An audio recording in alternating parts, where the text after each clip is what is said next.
Well, welcome to our first idX event from Mabus Agency.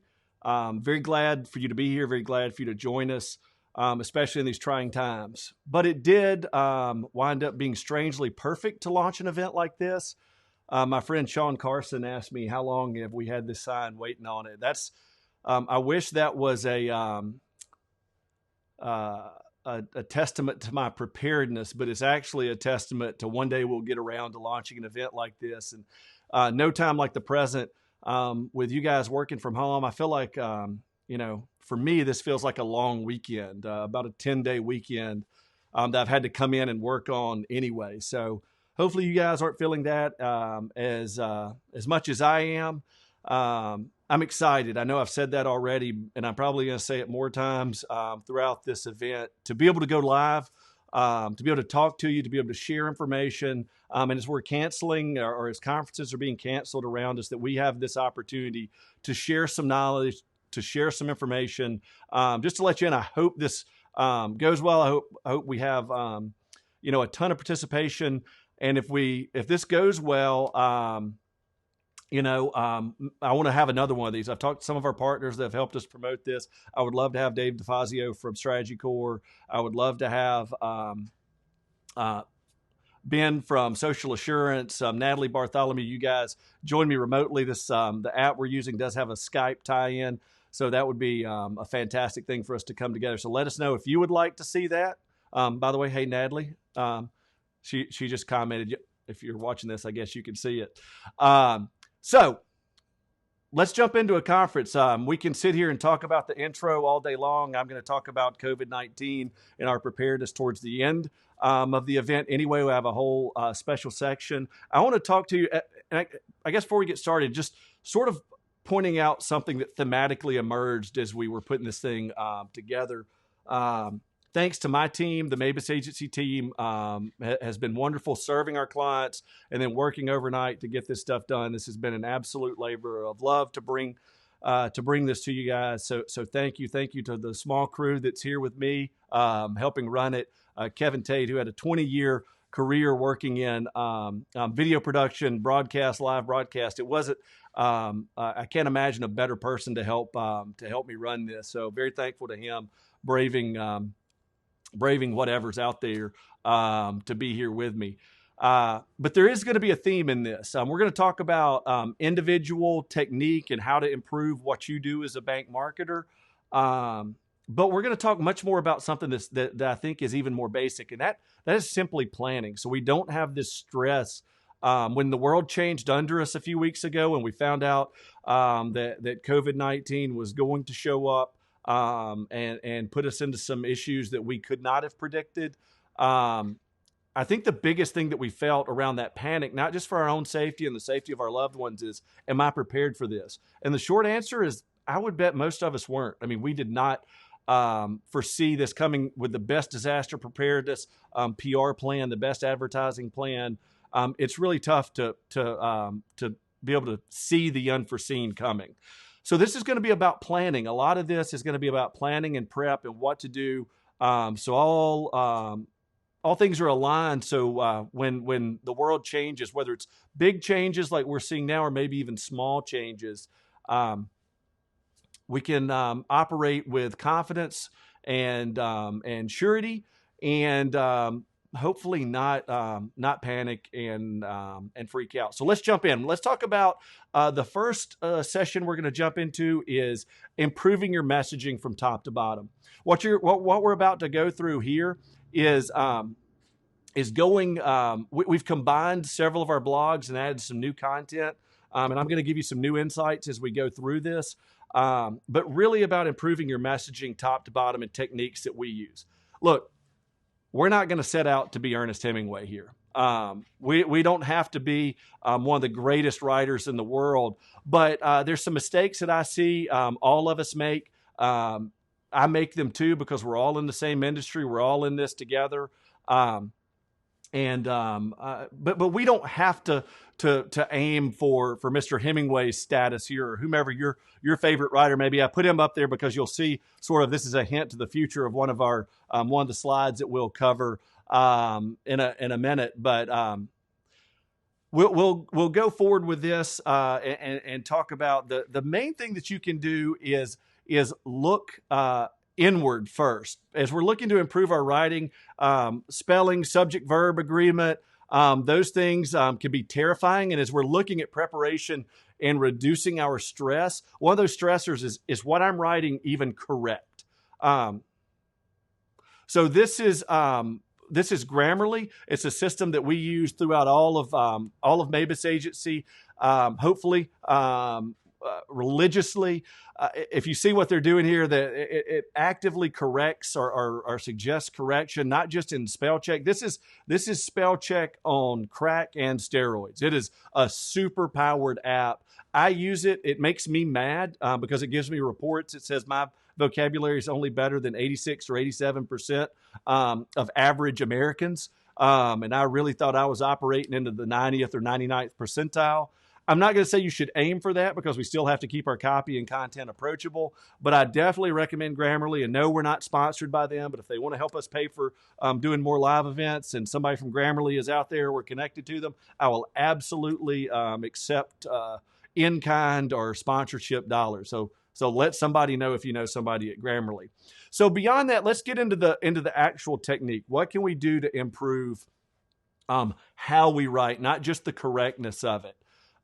This is something that hit me as I was looking through different copy things, reading our peer copy and content, and looking at our own. And when I see bad copy, I really wanted to see what made it bad. Like, what was the difference, the biggest difference between good copy and bad copy? And I will say the biggest difference, or the most common difference I saw, was that the bad copy, or the could be improved copy, was written as though someone were standing on a stage behind a lectern speaking to a crowd. Now, I'll say this, there is an opportunity and there is time for that. We write, I love writing a manifesto ad that puts us into a position, a brand ad, a big brand statement ad. And I do imagine myself standing on that stage, looking at a crowd when I write those. But if you want to write truly engaging copy, instead of imagining yourself on that stage, write to an individual. Imagine yourself at a table, a kitchen table, sitting across from someone else, maybe in a coffee shop. And these visualizations, I can promise you, will help you as you write.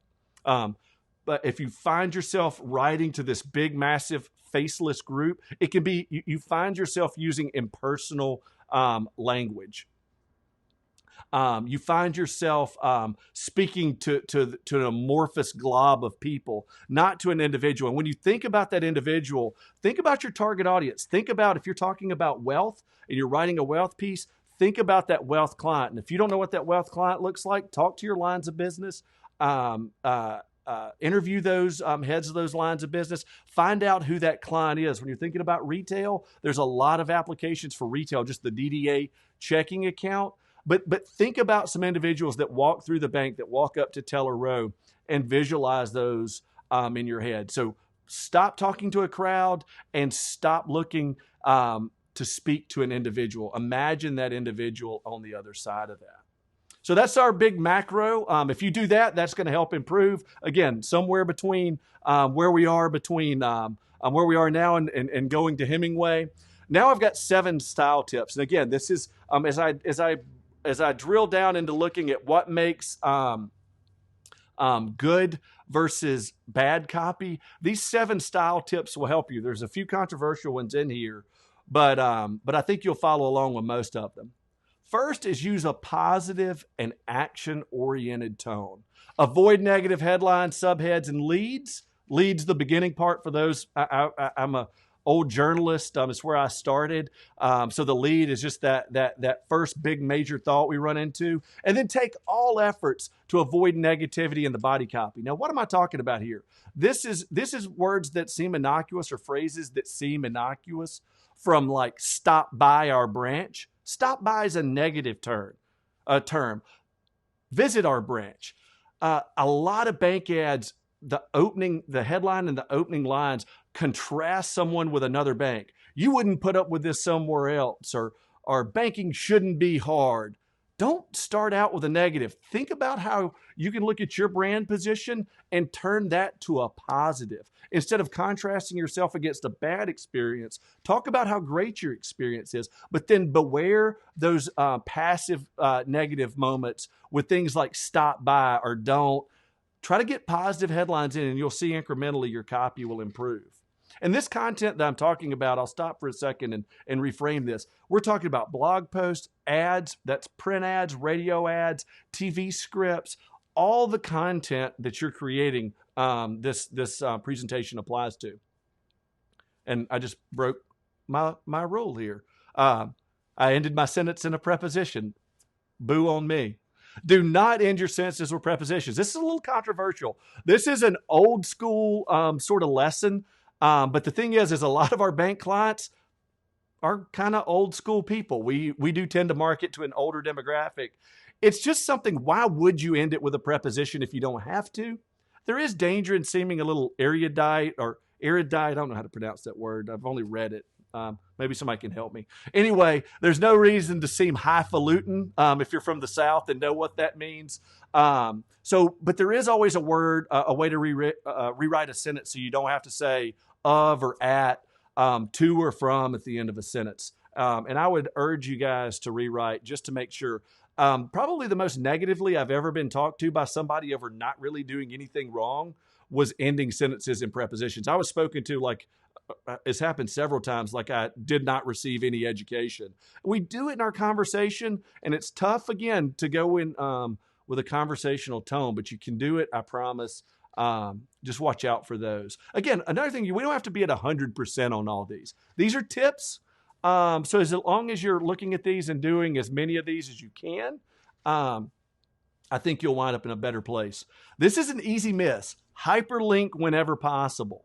When you're using words in your blog or a digital ad that can be linked to a product page, or maybe if you mention a person that works at your bank, an employee, head of a line of business, hyperlink to that person, that product, that service whenever possible. Make it easy. Don't be precious over your copy like I want to read all of it and not click out. If they're ready to buy and you can say, or ready to convert, you have check out our checking account page. Not great copy because I'm writing it on the fly.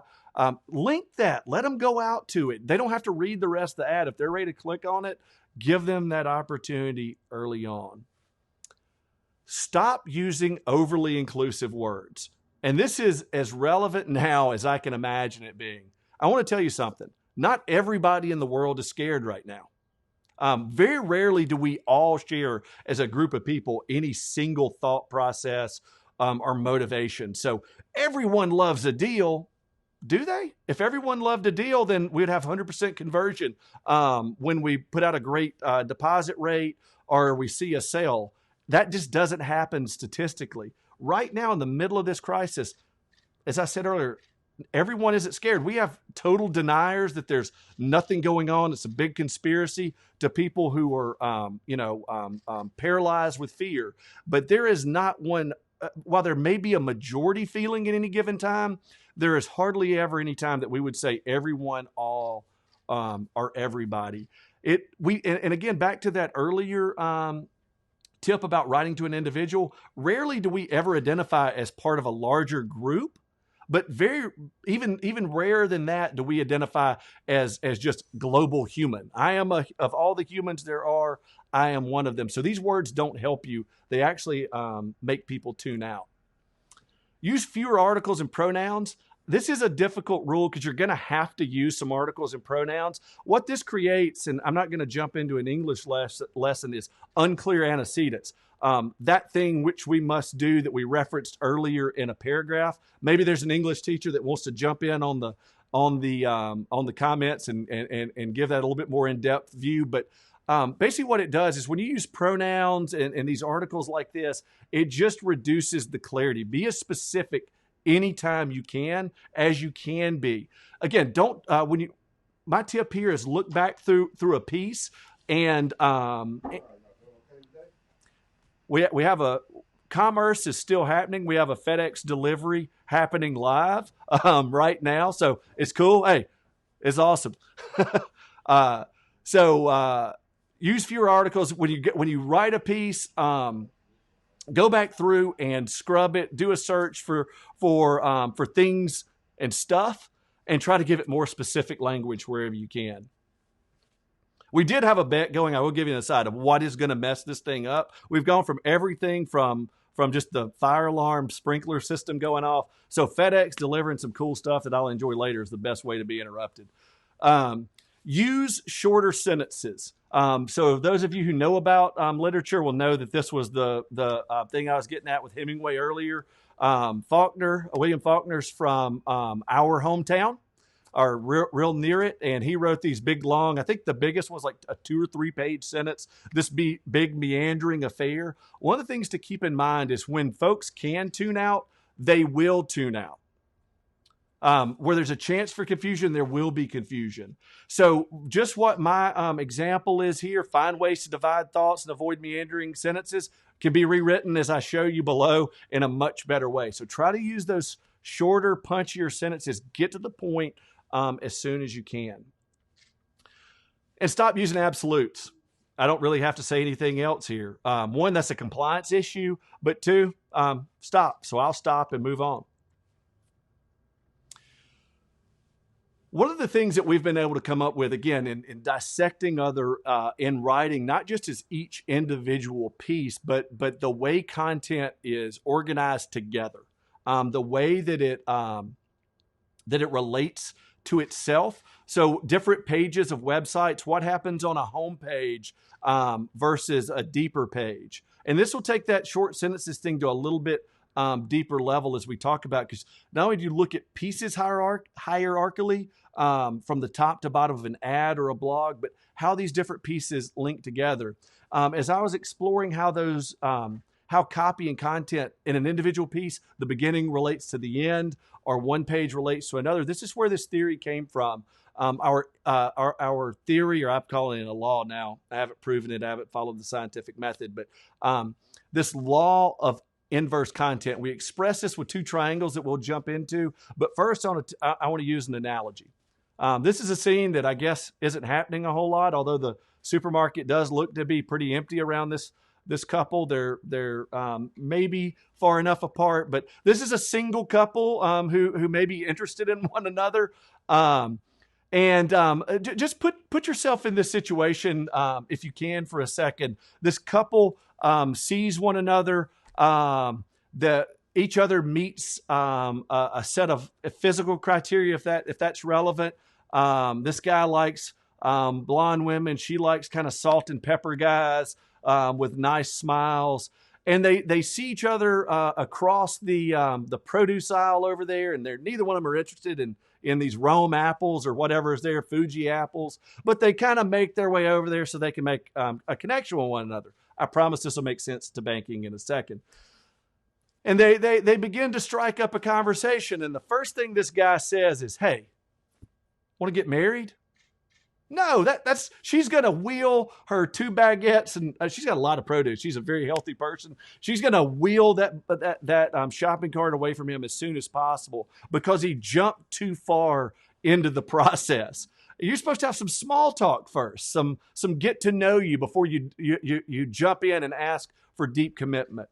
And while I'm not here to give dating advice, that dating advice is very applicable to how we create content and how that content relates to itself and relates in its own document. So that's where we came up with the inverse triangles of content.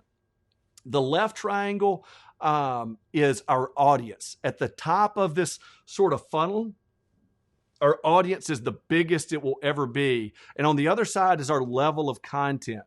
So what we look at here is how those two, where your audience is in their journey with what type and depth of content we give them. So as we look at this first level, this is all visitors. Let's use websites, for example. This is the example I gave earlier in the dating, that you sort of have to orient one another. Let's say you've put out an ad that says, "Hey, we're a cool bank. Come check out our website." Oh, I'm looking for a bank. That does resonate with me. all of those visitors that come in, they have the only common need that they have, that largest group of people, is that they want to make sure they're at the right place. They want some orientation. So at that top level where most people fit, that's the largest group of people. They're interested in the least information. Did I get to the right bank when I clicked on this? Am I a victim of a bait and switch? This thing said something about deposits and they're telling me about loans. You can make these mistakes very easily, but this is about very top level information that the most visitors are interested in. We're going to talk a little bit more about this in the third session of the day in brand tier advertising and talk about how to go with this. But this is a good foundation to that. So that next group of people, I want to point out that your audience shrinks. Fewer amounts of people will click through to a deeper section. So that product, I was interested somewhat. Now I'm clicking in, and so as the audience shrinks, we begin to expand the depth and the sophistication of the message we're giving them. What we're doing is assuming that the more interested party is interested in more details because they clicked on product. Lo and behold, they're interested in product. You don't have to get everything in that top level. And when we see people do this, they're really following into a perverse version of a misnomer that we have that we're trying to reduce the number of clicks between a viewer and the content they're looking for. So what we wind up with is home pages and landing pages that look like the junk drawer. Mine's beside my refrigerator. It's got a broken flashlight, 17 batteries that fit things that I don't even know. Like a rusty pocket knife and a bunch of chip clips. Your website looks like that. You've been so reductionist in the number of clicks that you said, let's just put it all on the homepage. One click away from anything, but nothing's organized. Don't be afraid to let people go through a funnel and self-select based on their interest, that they're willing to look at more stuff. And any website, we have another blog that I would encourage you to go look at, that your website is a decisioning tree. That plays into this too. So as we dig down and we go deeper, there's a small amount. The smallest amount of clients are interested in the most information. This is the disclaimers and the not mays and the all of the details of how a product or service works. The smallest number of people is interested in that. Compliance, obviously check in, one click away from compliance, those type things, but we don't have to tell everybody everything at the same page. Let those people that are most curious get into the granularity. This third tier website or web page away from your home page or your landing page is a very important way to organize your information, so you don't throw everything at everyone at once and look like a junk drawer of a website. So have a super special secret for you. Some of you guys, I know I saw some of the signups. I saw some of you guys that have been in other sessions I've given. I've got a neat giveaway for you that I'll show you at the end of this. As I said earlier, one of the things that can really help you is planning. And a lot of the questions, a lot of the suggestions went around this of how to do social planning. So I got you. And I already have something planned. This grew out of like a lot of the examples I showed earlier, some of our own struggles. Lo and behold, it seems like the 4th of July and New Year's Day sneaks up on Mabus Agency every year, even though it happens the same time every year. And while we're in, New Year's, we're between like these doldrums of Christmas break and New Year's and what days are we off and when are we going, and nobody really wants to do anything, including me, so I'm not throwing stones there. We're scrambling to get New Year's presentations and this big important right-hand message of start your resolution, start your year right, but we're doing it last minute, and that became frustrating. And I said, how can we switch that? So we created what we call the 3-column approach strategy, and going from I'll stop for a second. And so 2 weeks ago, this is probably what you look like. Everybody, executive management telling me get $50 million in deposits now, do this then, get this all done. And then now our as we say, the new normal looks more like this. Maybe there's a little bit more love, for your coworkers than there was before, but they're probably demanding just as much attention.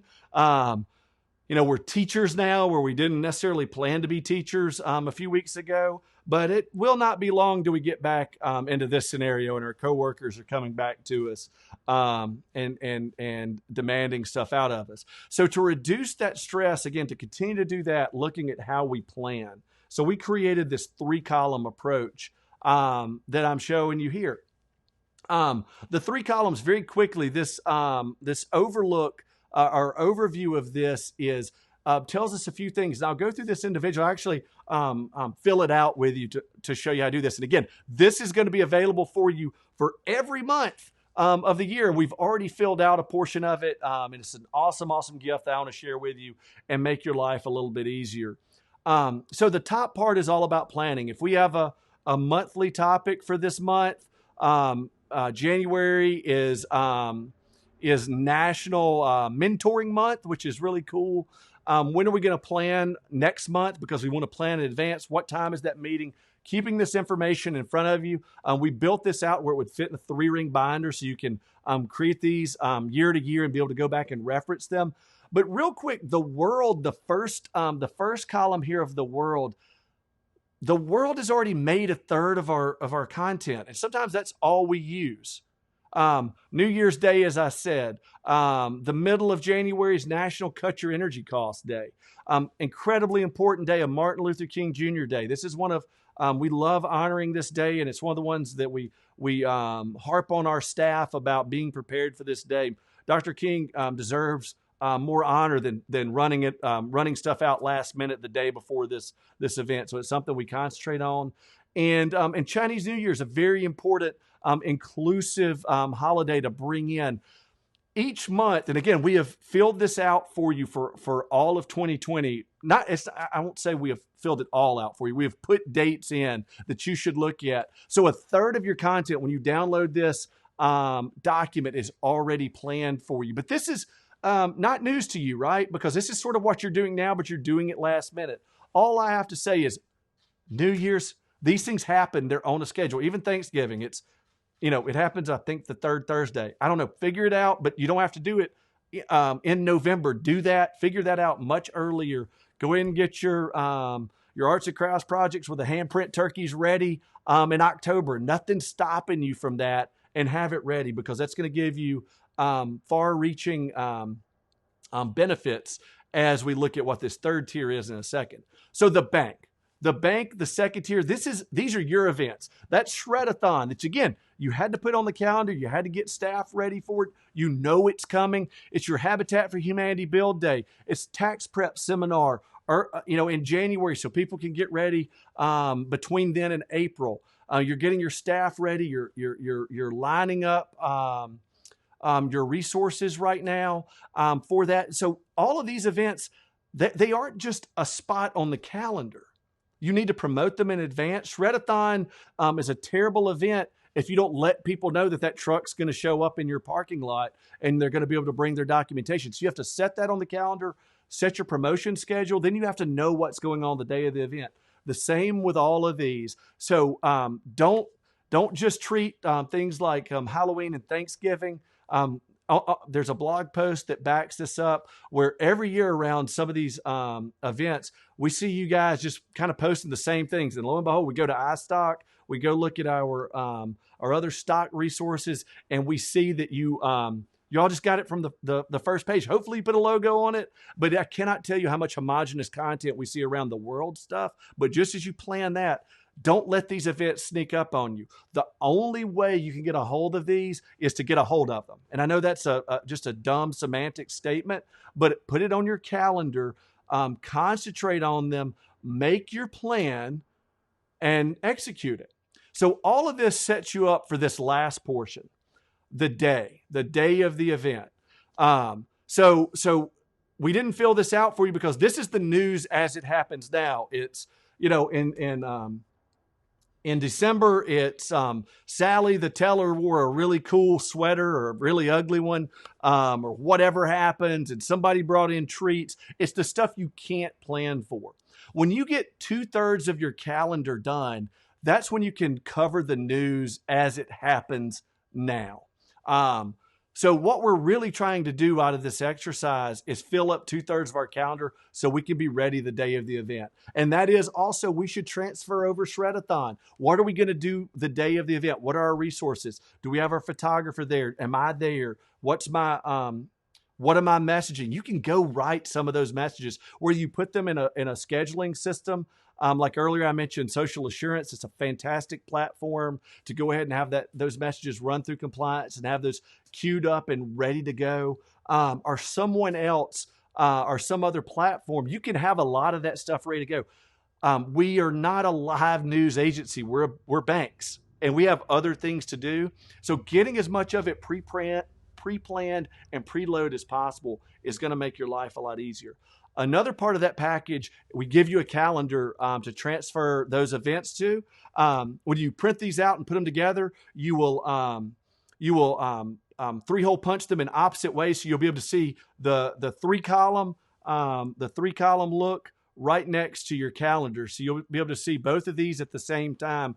And look, as you fill it out, you can transfer that down to those colored code highlighter. I call my calendar the Lisa Frank experience, because I put a lot of highlighter colors, a lot of bold colors to help me organize, tie those things together, and you'll have those facing pages of what's going on in your big calendar, along with the more granular view of what's going on in the broader view as well. Very, very exciting. And I want you to be able to download that. You can go to mabusagency.com/idX stuff. You don't have to put in your email address to gather that. I've totally opened that up. A lot of you guys registered. I'm not going to make you double, triple register to get stuff. If you haven't registered, or if you haven't given us your email, I hope you look at this incredibly big undertaking that we're doing here. There's a saying down south that this, maybe other places, this ain't our first rodeo. This is absolutely our first rodeo. And I want to tell you, I think one previous rodeo is way too small of a number of rodeos to prepare for the real rodeo. I wish I would have been able to do this once with no audience before I would have gone out to the broader group. But here we are. We're building the plane as we're flying it. We're building the canoe as we're going down the river, but that's also part of marketing. All right. So guys, I need your questions. We talked about having those questions available. I'm going to look at some of the ones that you guys sent in. I printed these out. So Kevin, our producer here, is looking at some questions that we can drag in from you guys as well. While he's doing that, I'm going to go through some of the ones that you guys already submitted. And thank you for joining us. I mean, you guys, there's more than 100 people I saw earlier, because I'm trying not to look at this. I will tell you that I did hit refresh as you guys were registering. So I really appreciate it. We got a ton of people here. I apologize. I thought we would be able to run this on multiple platforms. I am sorry for that. I thought we'd be able to go YouTube Live, Facebook Live, and LinkedIn Live. Turns out, boo on LinkedIn, you have to apply for this, and they're obviously backlogged.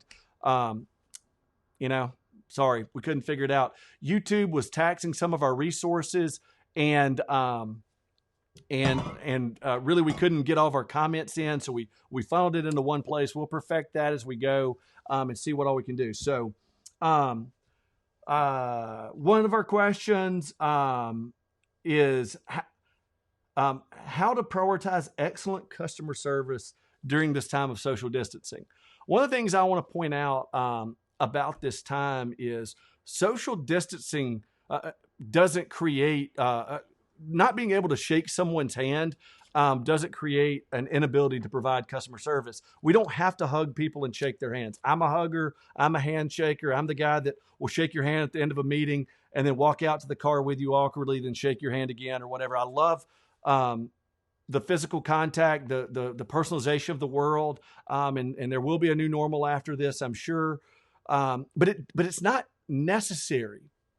Being empathetic is one reason. Understanding that some people are scared to death, but also understanding that some people um, again, really aren't as affected by this, and understanding that your position or your bank's position during COVID-19 may not be everybody's position. The person wanting to come into the bank to make a deposit may not understand and feel the same way. Now, whether they're right or wrong, I'm not going to get into a debate of that, and you shouldn't either, but at least understanding it and having empathy around it, that they may have a position that's different from ours. Being decisive is another way. One of the things I saw in some, as I've been perusing sites, some of you guys have proactive deferment programs, 90-day, 30-day programs. But I'm going to tell you, some of you guys hid those way too deep. It's almost like you don't want people to find them. And there's a balance. I know not everybody, you're a business too. But if you're, try not to bury those. Try to be active and understanding that people are looking for those resources. As we roll out and define what this relief package is going to be, a lot of those resources are going through banks, and we have the highest number of questions around this type of stuff. I looked at the EMA, the emergency management system stuff for our state, and some of the SBA stuff. Sorry to say this, but I'm just going to be frank. It needed an instruction manual. Be there and answer those questions. Some of our local community economic development groups have done this, but in the chances where you can, it may not just be bank stuff, but people need answers. They're scared to death. Our businesses are out there laying off people. I mean, restaurants, that are already these clients that are very, very tough businesses to operate, are really seeing struggles. Reach out to these people. I got a call that I had to ask, what's the purpose of this call? Are you here to reassure me? Are you here to figure out how strong I am? Have a good bedside manner. Just at least be empathetic when you reach out. Give some assurances where you can. Obviously, from a compliance standpoint, from a realism standpoint, we can't predict the future. But be there and be positive. A lot of you guys, as I said, ask about social planning. Are there any new questions? Scroll down and see if anybody else. Yes, as it relates to Grammarly, have you found the paid version worth the cost? Yes, I absolutely have. I subscribe to the paid version. I cannot think off the top of my head what the differences are. It's a relatively nominal fee compared to making a mistake. It's a relatively nominal fee for me not to have to send it through proofing to feel like I have some confidence to be able to go to market quicker. I think it's either $14 or $19.99 a month. Again, don't quote me there. I should have looked that up, and I apologize. But yes, it is absolutely worth the cost of admission there. The free version does a ton, so it can suffice a lot of your needs. I think the paid version gives a tonal assessment, whether you're trying to be professional or conversational. That's helpful. I will tell you this, to be a fair broker, Grammarly has a problem with there, and there.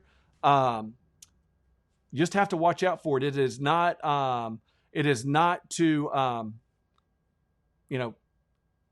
it's not a silver bullet for anything that you're going to do. That's the next step. Okay. Well, guys, keep working on questions. We're going to take about a 10-minute break and come back to you with John Oxford. I'm excited again. I know I'm going to say that. You're going to be sick of this, me saying that over and over and over, but I am excited. I can't hide that fact. I guess break into Pointer Sisters song. I'm so excited. I just can't hide it. I won't sing it. A lot of people have been bored putting out really questionable content around singing. So I'm not going to do that to you. While we've got some good people doing it as well. So hang in there. Let us take a 10-minute break, and we'll be back with you as soon as we can.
All right. Well, thanks, Josh Mabus, for that riveting presentation before we got started. Obviously, he mentioned the rodeo thing. This is the first time for a lot of us doing this, but let's just have a conversation. Treat it kind of like the Marketing Money podcast. We're just going to talk. A lot of y'all I know listen to that. And so we're going to keep it kind of like that, keep rolling. So I want to thank the Mabus Agency for letting me come. Sitting in the chair after it has been doused down and cleaned. So we're keeping our social distancing going. And ready to give a little bit about the 3 or 4 C's that we're going to talk about today. And so in that, let's just go ahead and dive on in to the 4 C's. And so, good morning, everybody. Back up there, Mr. Tate. Again, you heard that first rodeo thing. We're good though. Again, this is a conversation. I think most of us are friends on here anyway. So let's scoot it back. We're back now. We're a good spot. We're good. We'll talk about the 4 C's. Those are content, connection, conversion, and campaigns. And so when you think about your marketing for today, at least, let's talk about 3 of the 4, because campaigns are unique to what you do in your marketing versus what we do or someone else does. So the campaign part is how you kind of tie the first 3 C's together. But in thinking about that, you've got your content, which today content is king. I think most of us would agree that putting together good content is what you have to do to catch your audience, to bring eyeballs in. It's a little different from disruptive commercials. It's a little different from just billboards and radio advertisements and your traditional means. Really, you can control the channels now. So content is how you begin your marketing process. And then speaking of channels, we move into the connection.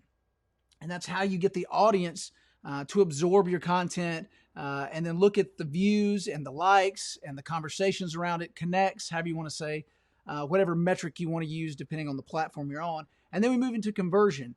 Even though we're at a very different time now in marketing, the pandemic has caused us to move to a very different situation in the way we look at our marketing. We still have to convert.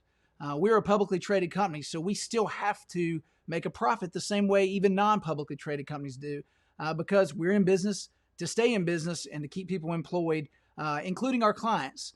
So connection to the conversion is obviously very, very important still.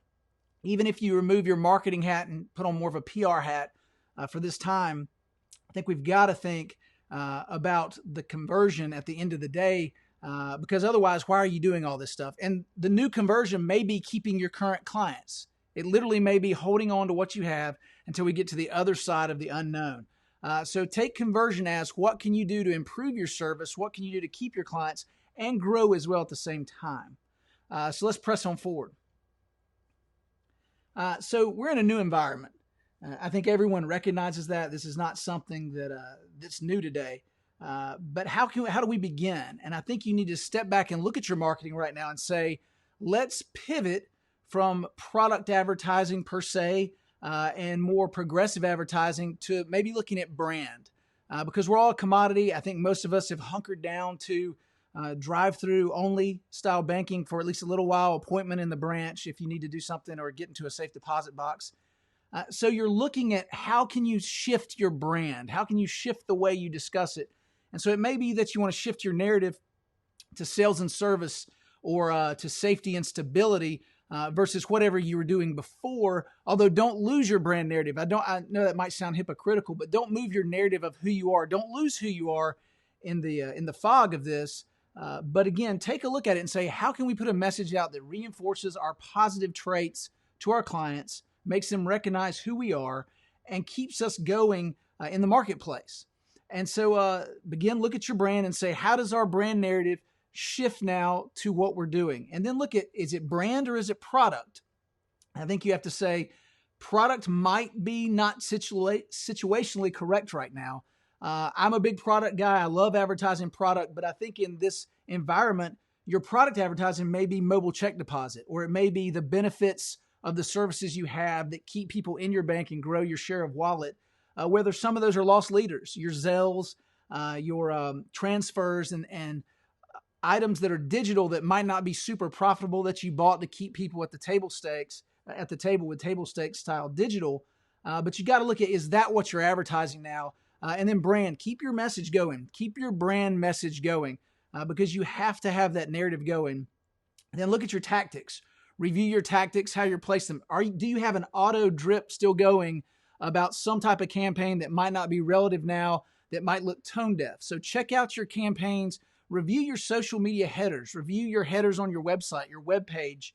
I know most of us have put up either a splash page or an intro slider that says what we're doing in this coronavirus environment. But check around. Make sure that you didn't miss your YouTube page, or you didn't miss your background on your Facebook page, or you didn't miss something out there that looks like you didn't recognize what's going on with your brand and with the marketplace. And then finally, figure out how to measure it. And we'll talk a little about that at the end in how we measure what's going on right now from the drive-through teller look, as well as your content that's out there. And then how does it become a conversion point at some point in the process, for lack of a better way of saying it. So let's look at content first. So an interesting point about content right now, I think, and Josh will mention this later when he gets into more tactical agency style conversation, but we probably have the largest captive audience at home on their phones or on their Wi-Fi or on computer right now because we've got a huge work at home audience. There's no sports. I used to always preach at conferences that sports was like the last bastion of really good commercial delivery in the marketplace because it was live. People didn't want to hear about it later. They wouldn't really DVR it like they would a show, and it wasn't really on demand because obviously it's quote live, like I said. So with that being gone, content now is at a premium out there because people want to see funny videos. They want to see empathetic videos. They want to see the news and what's going on. And maybe they don't want to see the news at some point. And so it really has left a void to be filled by your brand if you produce content that connects with an audience. And so really think about your content and what's going on with it. How are you delivering your brand narrative in this new marketplace? And what can you do to bring an audience in? Now, I'm about to show a video that we kept with our brand narrative, which we'll discuss our shows in a little bit. But the show that we produce is still in our narrative of being a fun, cool Southern bank. I think it relates to our customer. Our tagline is understanding you. And so I think it shows that we are still operating in our same brand narrative, but we understand what's going on. So let's play the video right now, and then we'll check back with some more discussion. Good morning, everybody. I brought treats for everybody, so I'll just leave them here on the communal table. Make sure everybody gets one, okay? We've been over this. Stop leaving your dirty dishes in the sink. It's disgusting. All right, great meeting. Very productive, thank you. That could have been an email. Hey, I'm gonna go grab some lunch if y'all wanna... Oh, y'all are lunch bunching without me? No, that's fine. No, I brought leftovers. Oh, so cute. Hey, can I do something for you? Hey, someone get their dead squirrel out of the microwave. I need to heat up my pizza. Hey, can you keep it down out there? Some of us actually have to do work around here, you know. It's not that I don't like the guy, I just think he's kind of lazy. He's not productive.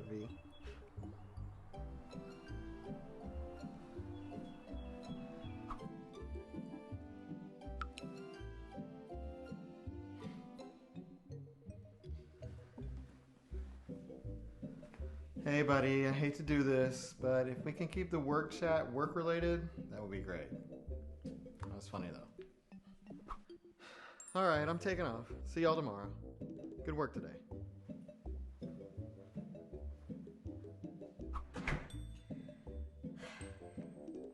Hey honey, how was your day at work? It was exhausting.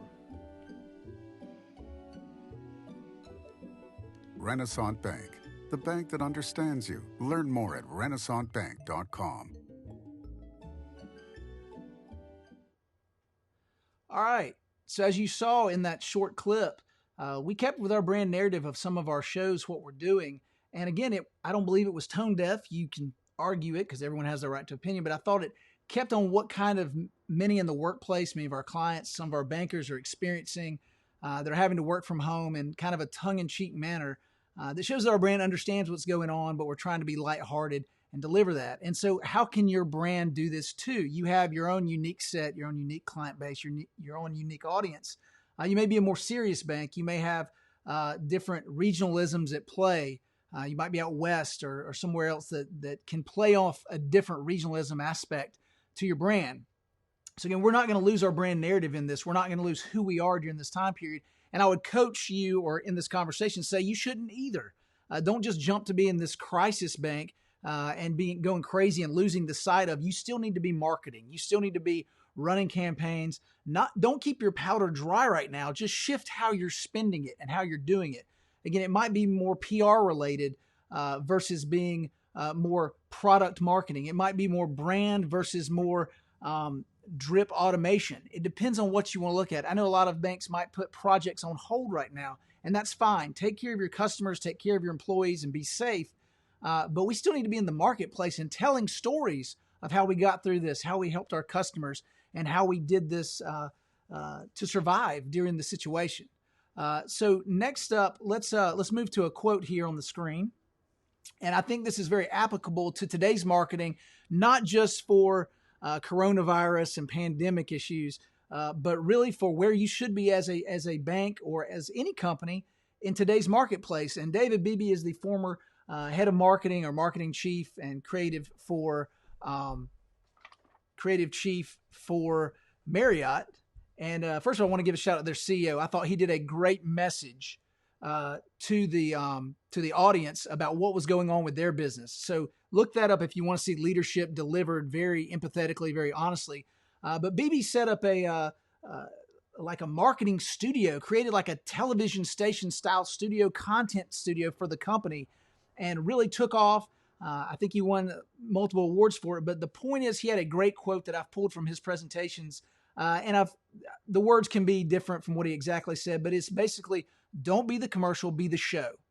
And in today's world, we have channels, social media, digital, web. We have deliveries where you don't have to be interruptive anymore. You don't have to be pre-roll. You don't have to be distracting in your delivery. You can create good, solid content that has your brand name on it, like the show we just did, like some I'm going to talk about in a minute. But how can you be the commercial, be the content that the customer longs to see, whether it be informative, educational, funny, infotainment, whatever it is? Work on becoming the show and not the commercial. And it will, I like it. It's how it's like product placement versus commercials. How do you get onto the screen doing what you're doing without interrupting the customer's journey on consuming the content? So we've created different shows, and we'll talk about those in the connection here in a minute. But one we have, I've worn my Renaissance jersey today with MLS, is we sponsor the Nashville Soccer Club. Too bad the season's suspended because we were getting some great brand play off of it, and our numbers were looking really good as we track brand impression with it. But to BB's point, we're the show when they have a game. We're on the field, we're in the stadium, we're on all their social platforms, and so really growing the Renaissance brand awareness in my jersey I'm wearing here. And so not only do you just do it on the jersey, you look at other ways to deliver content to show your brand.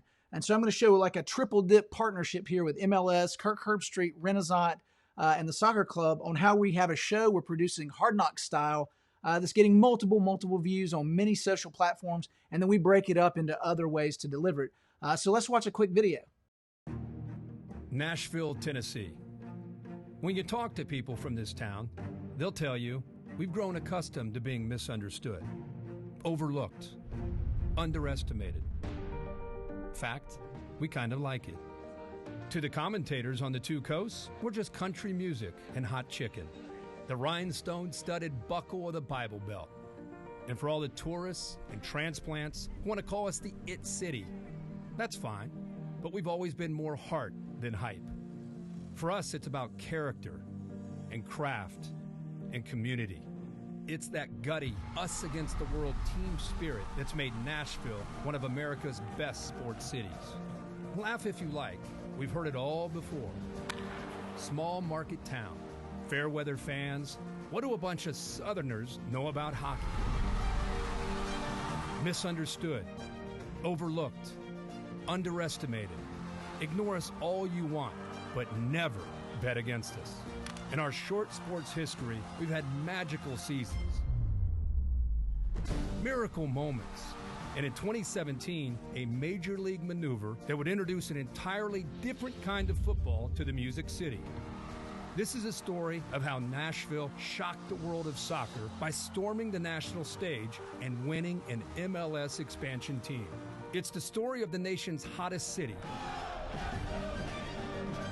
the world's most popular sport, and a community that scored the longest of shots by daring to dream together.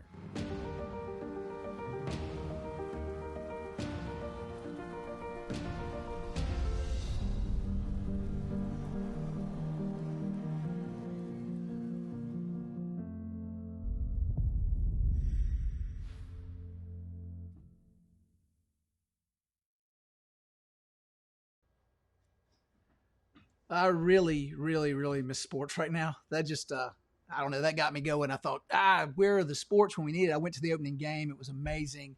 And so that just reinforced what content gets me excited. And I'm sure if there's lots of customers out there, especially in our Nashville market, but regionally that like sports, that attracts them to our brand. And hopefully at some point we convert, and we do with, affinity debit cards for the team, the jerseys that we can do giveaways and other product placement with our name on it. And so, that's a big brand grab, but think about your brand and how can you partner with anything from a local community college to arts and all the stuff that community banks do. How can you get your brand even deeper? It's not just putting your name on it. Produce content that goes for that. Is it a good nonprofit show? Is it sports? Is it professional small, workforce, small business stories? How can you put your brand on stuff and then take it from just being a brand impression to a digital thing, a web thing, a social media story? So think about content. I'm hoping that some of this sparks a little moment that you say, oh, we could do this and make a show about it, or we could do something to create a certain point with it. And so all this branding and content moves us to connect and connection. And so when you go to connection, as we have on the slide here, you really need to think about how does this brand connect to your audience and not losing your brand narrative, and how it really pushes you from more of a PR hat in this new environment from a marketing hat. And so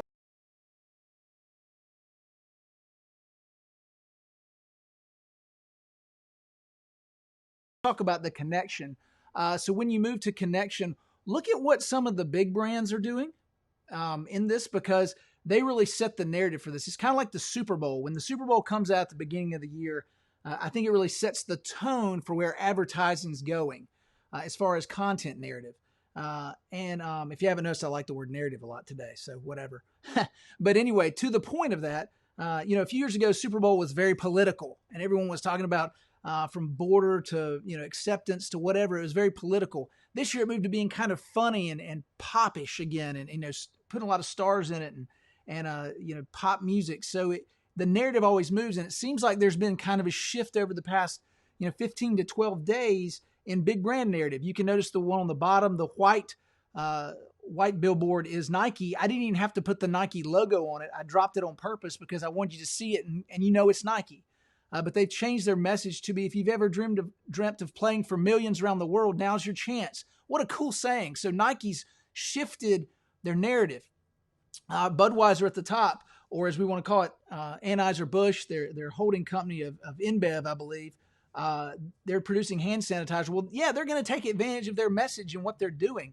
So as you're a community bank, take advantage of what you're doing with your connections. And then on the end of this, you have Coca-Cola, who cut their brand advertising in the Philippines and turned all this money into giving it to healthcare providers, awareness, small businesses. And so they've used their money as more giving to places and organizations in need versus just dropping brand advertisements everywhere. So if you're looking at big brand, let's go back down to kind of like on our level. So you can move on off this one now. So let's stay right there. So let's talk about, let's put it on, can you take it off the thing and put it on me for a second?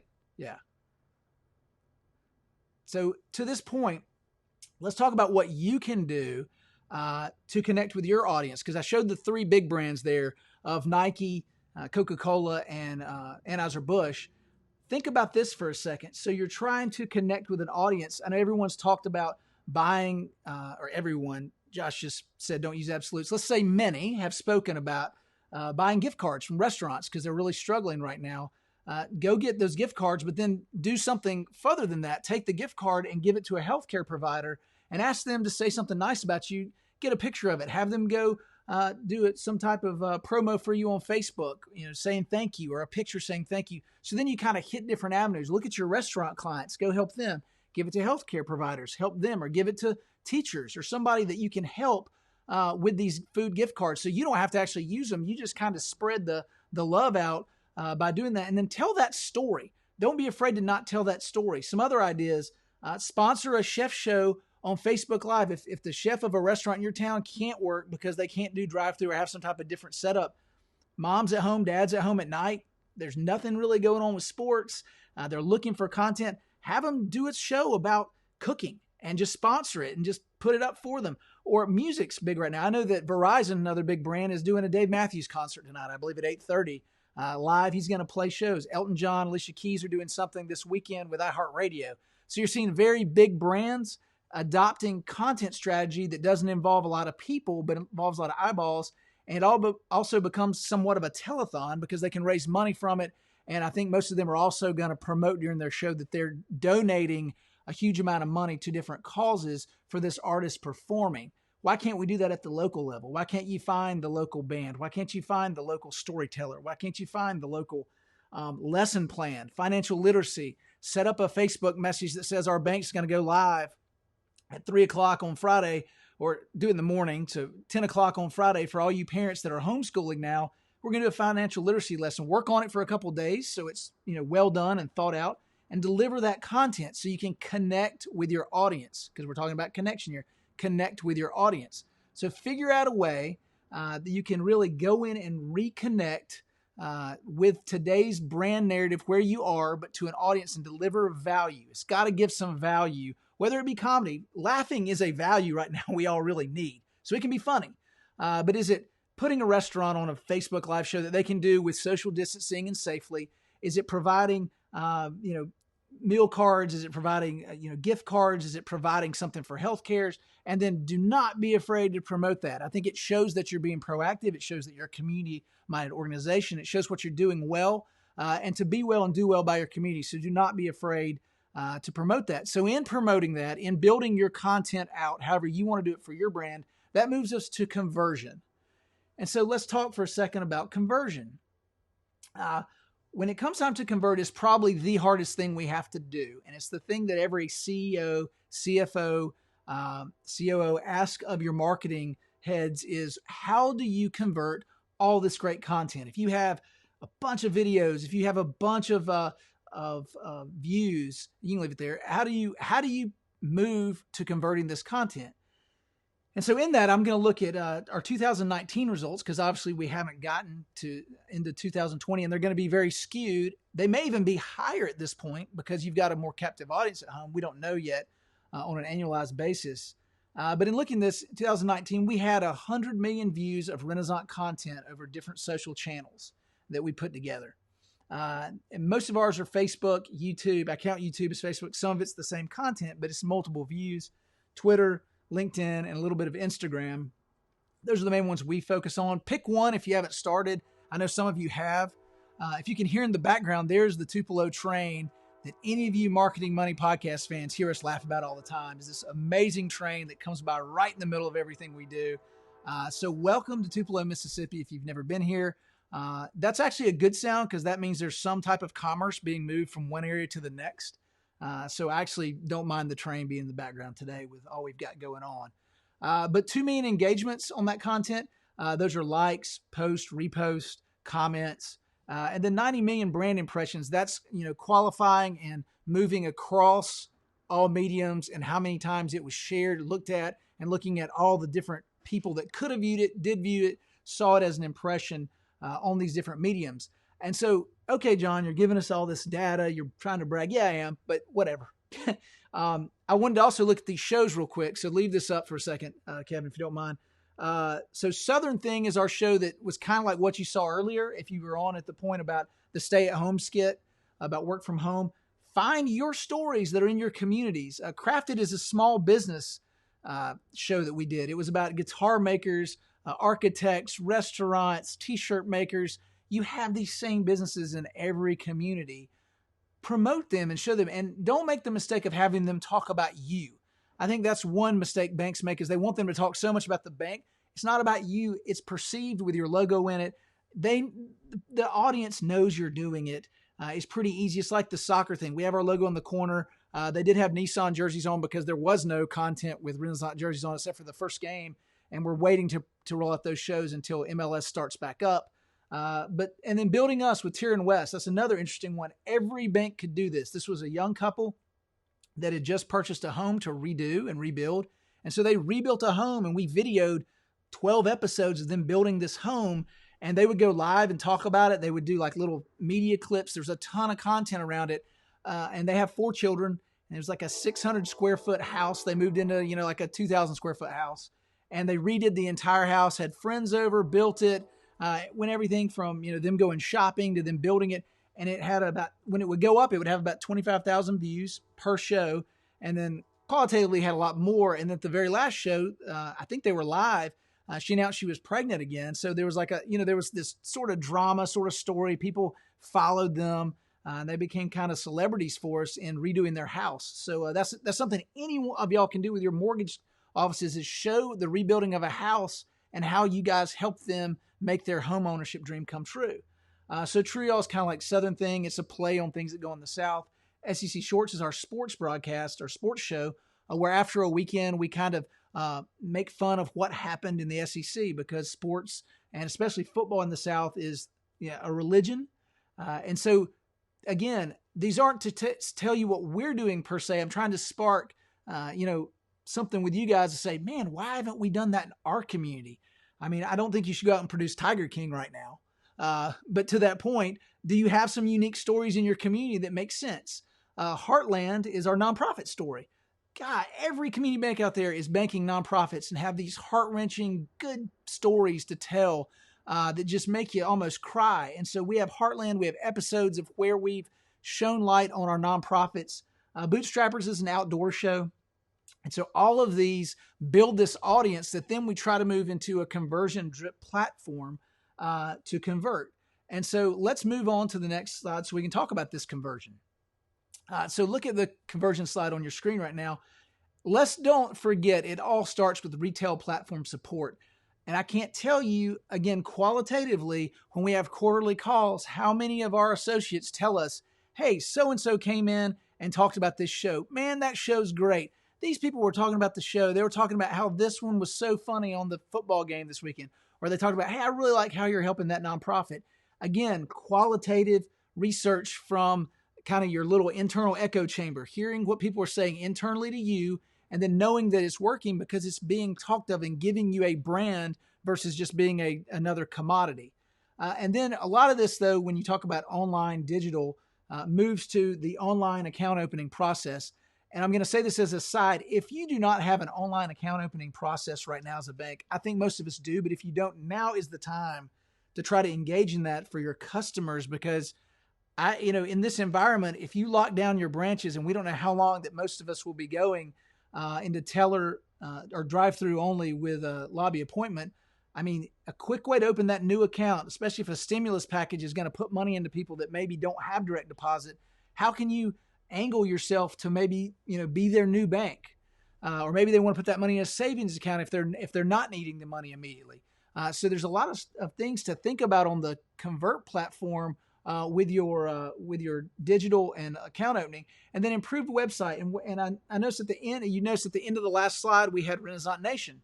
Many of you that have seen or heard or followed Renaissance Marketing Money podcast or myself would know that we created Renaissance Nation as a content site to be on the side of RenaissanceBank.com. And the reason is we looked at our data. You should always look at your data. And we saw that 85 to 90% of our visitors to RenaissanceBank.com were doing that. You can put it back on me now if you want to. We're doing nothing more than going to the homepage, logging into their online banking and making transactions, doing bill pay, doing some sort of internal banking tactical move versus absorbing content or consuming content on the site. And so in that, our thought was why don't we build another site that can do multiple things? One, it's a repository for all of our content. So it gives you a catalog. It gives a place where customers aren't being sold when they go to it like they might feel they were at your homepage. They're going to the content site to consume content, and there's shows on it. So you can literally click shows as if it was Netflix with different tiles, and they can look for the shows. And we have a small following of people that are waiting for the next show, whether it be Dream Together Soccer, or whether it be So True Y'all, or the show about someone building a home or a nonprofit. So there's people that use this. Oh yeah, and by the way, when you do a show about your customers or about the nonprofit, they use that content and then they push that message out too. So you get it amplified out in the marketplace. So there's, that turns into a conversion of keeping that client happy and as a way to sell to a new client. Go in and go, hey, we could do this show if it works out. Let's see how that works. So there's ways to do that. And then let's talk about keeping your current client on conversion. You can just leave it up right now because we haven't gotten to just leave me up. Current conversion, here's a thought for you. And many of you are probably already ahead of me because y'all are smart out there. Ask your retail force and your IT department to look at the transactions that are going on right now in the drive-thrus, especially if you're drive-thru only, and pull back and try to pie chart it and say, look, and I'm making these numbers up, but say 60% of your drive-thru traffic are depositing checks that are below your maximum amount allowable on your mobile check deposit. Pull their contacts. Is it email? Is it maybe even a direct mail campaign? Is it whatever? And try to educate those clients, internal marketing campaign on how they could do mobile check deposit. Maybe they're just driving by and doing a transfer. Maybe they're doing something they could have just easily done in ITM instead of actually going and having a human interaction. Because we see that a lot of clients are doing stuff that they just haven't taken the time to learn, or they are not comfortable with it because it's a digital product and they're just not a tech person. And so pull those buckets out and look at the products that might solve your teller drive-through line, and look at it and say, how can we attack those different buckets with marketing? And that might be the new conversion that we have to do where we are today, is look at your stats, look at who's doing what online and see if there's a trend, if your stats are up, if there's certain products that someone's doing and how you can improve those. It might be time to pitch it forward to for the budget for later on this year, as I'm sure all of us are going to have super tight budgets, but look and say, hey, here's where we need to spend marketing dollars on this internal, when I say internal to our customers that are current customers, in converting them and their share of wallet, or maybe it's their activity that you want to convert through what they did in the teller line. And when I say teller line, I mean drive-through line. So the drive-through line, if they're doing a lot of activities they could do on their own and not make the line longer, and that they could open the account at their computer or on their phone, or however they can open the account. See if you can find a trend and ways to convert that way, because that may be where your best marketing needs to go. And so let's move into the process here that I want to explain, and that's the funnel. And so let's get that slide up. So really, let's put all your media content into a funnel. And so you're looking at this funnel, it's now dropping down. And so, you want to start with it trying to go to your bank website. But then I mentioned earlier that 90% of your audience may not be hitting that site. And so in that, how do you get them to start looking at your content?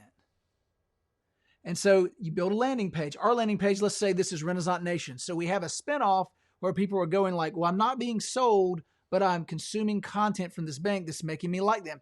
Then how are we getting it? Well, you can have subscriptions. You can tag your sites if you have something like Pardot or some other type of CRM or MCIF. You have a system. You can start tracking this. Then you do emails to this group. You do digital ads, geofencing, or through subscription, or you may even have push alerts at your bank. There's a new content being released, a new show. And so all this is going through this site.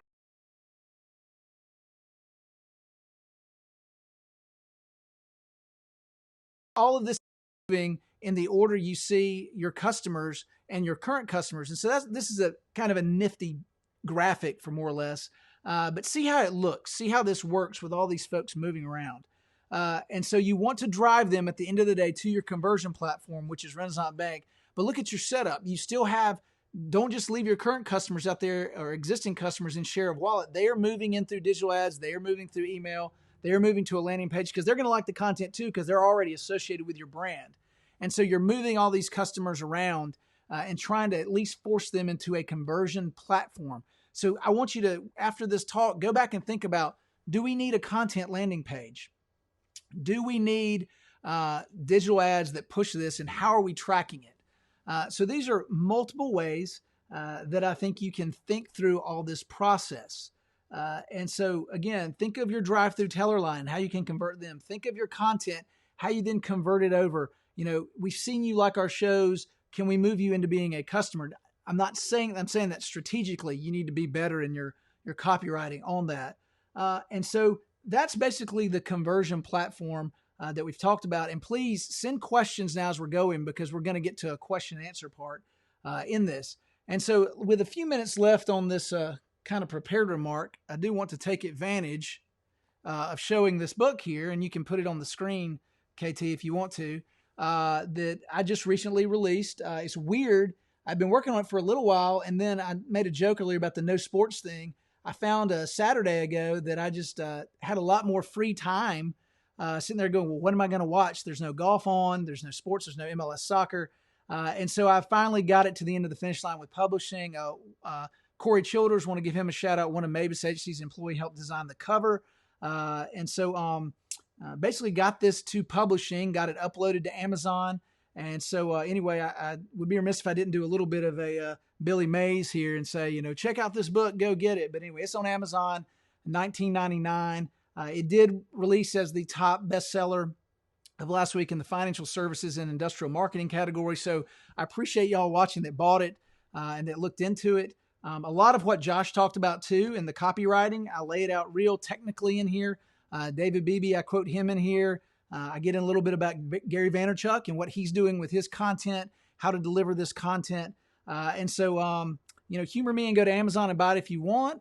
It's, at the very least, if you run out of toilet paper, it might be something you could use. It's very expensive toilet paper once you're finished with it. So I don't know what's going out there. But anyway, it's called No More Next Time. If you write in the search, John Oxford, No More Next Time, Marketing in the Age of Distraction. And weirdly enough, the title kind of describes what we're going through now, because we're all very distracted in our marketing.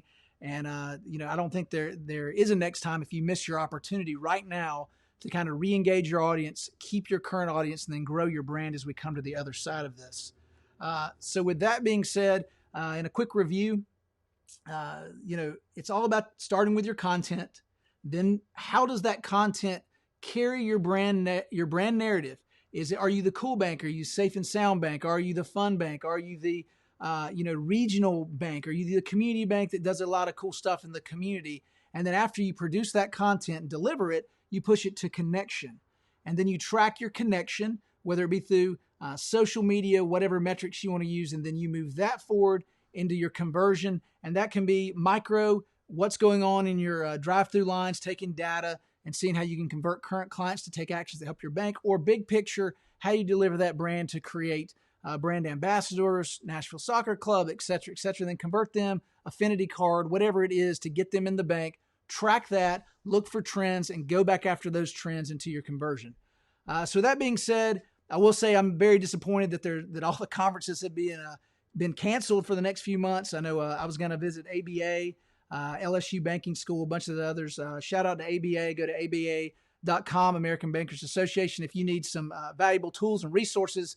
But sadly, those conferences have been canceled. So this is why we're doing this today. So thanks to the Mabus Agency, especially Josh Mabus, Marketing Money Podcast, on putting this on today. So with that being said, we'll take some questions before I finish up here. So number one, do they see the questions on the screen? Yeah. Okay. What's a piece of content that performed unexpectedly well for you? You're moving over the thing there. I can't read the end of it. Well for you, and why?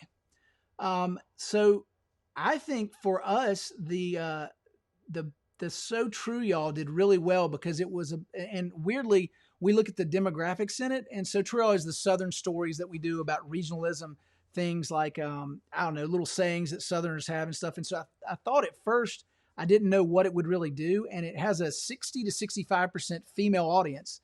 And females seem to make the financial decisions in the home, especially on a consumer level. And so it was a good grabber to that demographic. And anyway, hold on one second. What's that? Songs to close a home loan. Oh, yeah. So I got another one. My man Mabus over there reminded me here. Again, this is just conversational. So that one did really well. The shows are getting millions of views, and so much so that it attracted a lot of programmatic advertising that we had to cut off some of the pre-roll. Another one is some of our top 10 Tuesdays. Every Tuesday we do a top 10 list. By the way, this Tuesday was top 10 things to do when you're quarantined. But one that did really well that was kind of surprising was like top 10 songs to listen to when you close your home loans, and top 10 movies not to watch when you're taking out a mortgage, your Money Pits, your Jumanjis. And so some of this kind of pop culture stuff would come back and get a ton of views and shares that really surprised me because, some of them border on silly. But I think the BuzzFeeds of the world have really recreated how people think about pop culture. And if you can get in that kind of area, I think it does really well for your brand. Other questions? Looks like we got some out. Is it driving you crazy to have to sit in one spot? Tom Hirschberger. Yes, Tom. A little bit because your nervous energy has to sit right in your core. And I kind of want to do some push-ups or get up and walk around. But Tom usually speaks at the ABA conference. I know he does some other conferences. Good advocate for our brand and a good brand narrative speaker. So I appreciate any questions. So I do appreciate that, Tom, because if you see me speak, I do tend to stomp around the stage a lot and probably punch holes in it. So do we have any other questions out there? All right. Well, it looks like those are the two I'm going to answer. If you have any others, you can go future on. Josh is going to do a couple more sessions. I'm about to head back. Oh, we got one more. He has big feet. Sean, what is Renaissance creative development process? That's a really good one. It starts with a lot of beverages and me just thinking through it, and then I just tell people when it happens. That's it. No, seriously. Creative processes usually begin with the end in mind. What do we want to do? Is it driving brand? Is it driving checking account openings pre where we are now? Now the process will be how do we show empathy, understanding, use our tagline. How do we show empathy? And so it'll be look at these areas like soccer. How did we create a story? And that was inspired by Hard Knocks off HBO. So you look for inspiration everywhere. I think Mark Twain said there's nothing new, only kind of redone stuff. And I'm killing the quote, but it was something of that nature. And so to that point, there's not a lot new, but look at what's out there. What can you do? Hard Knocks. How can we redo that? How can you take a song or music and put that in a commercial?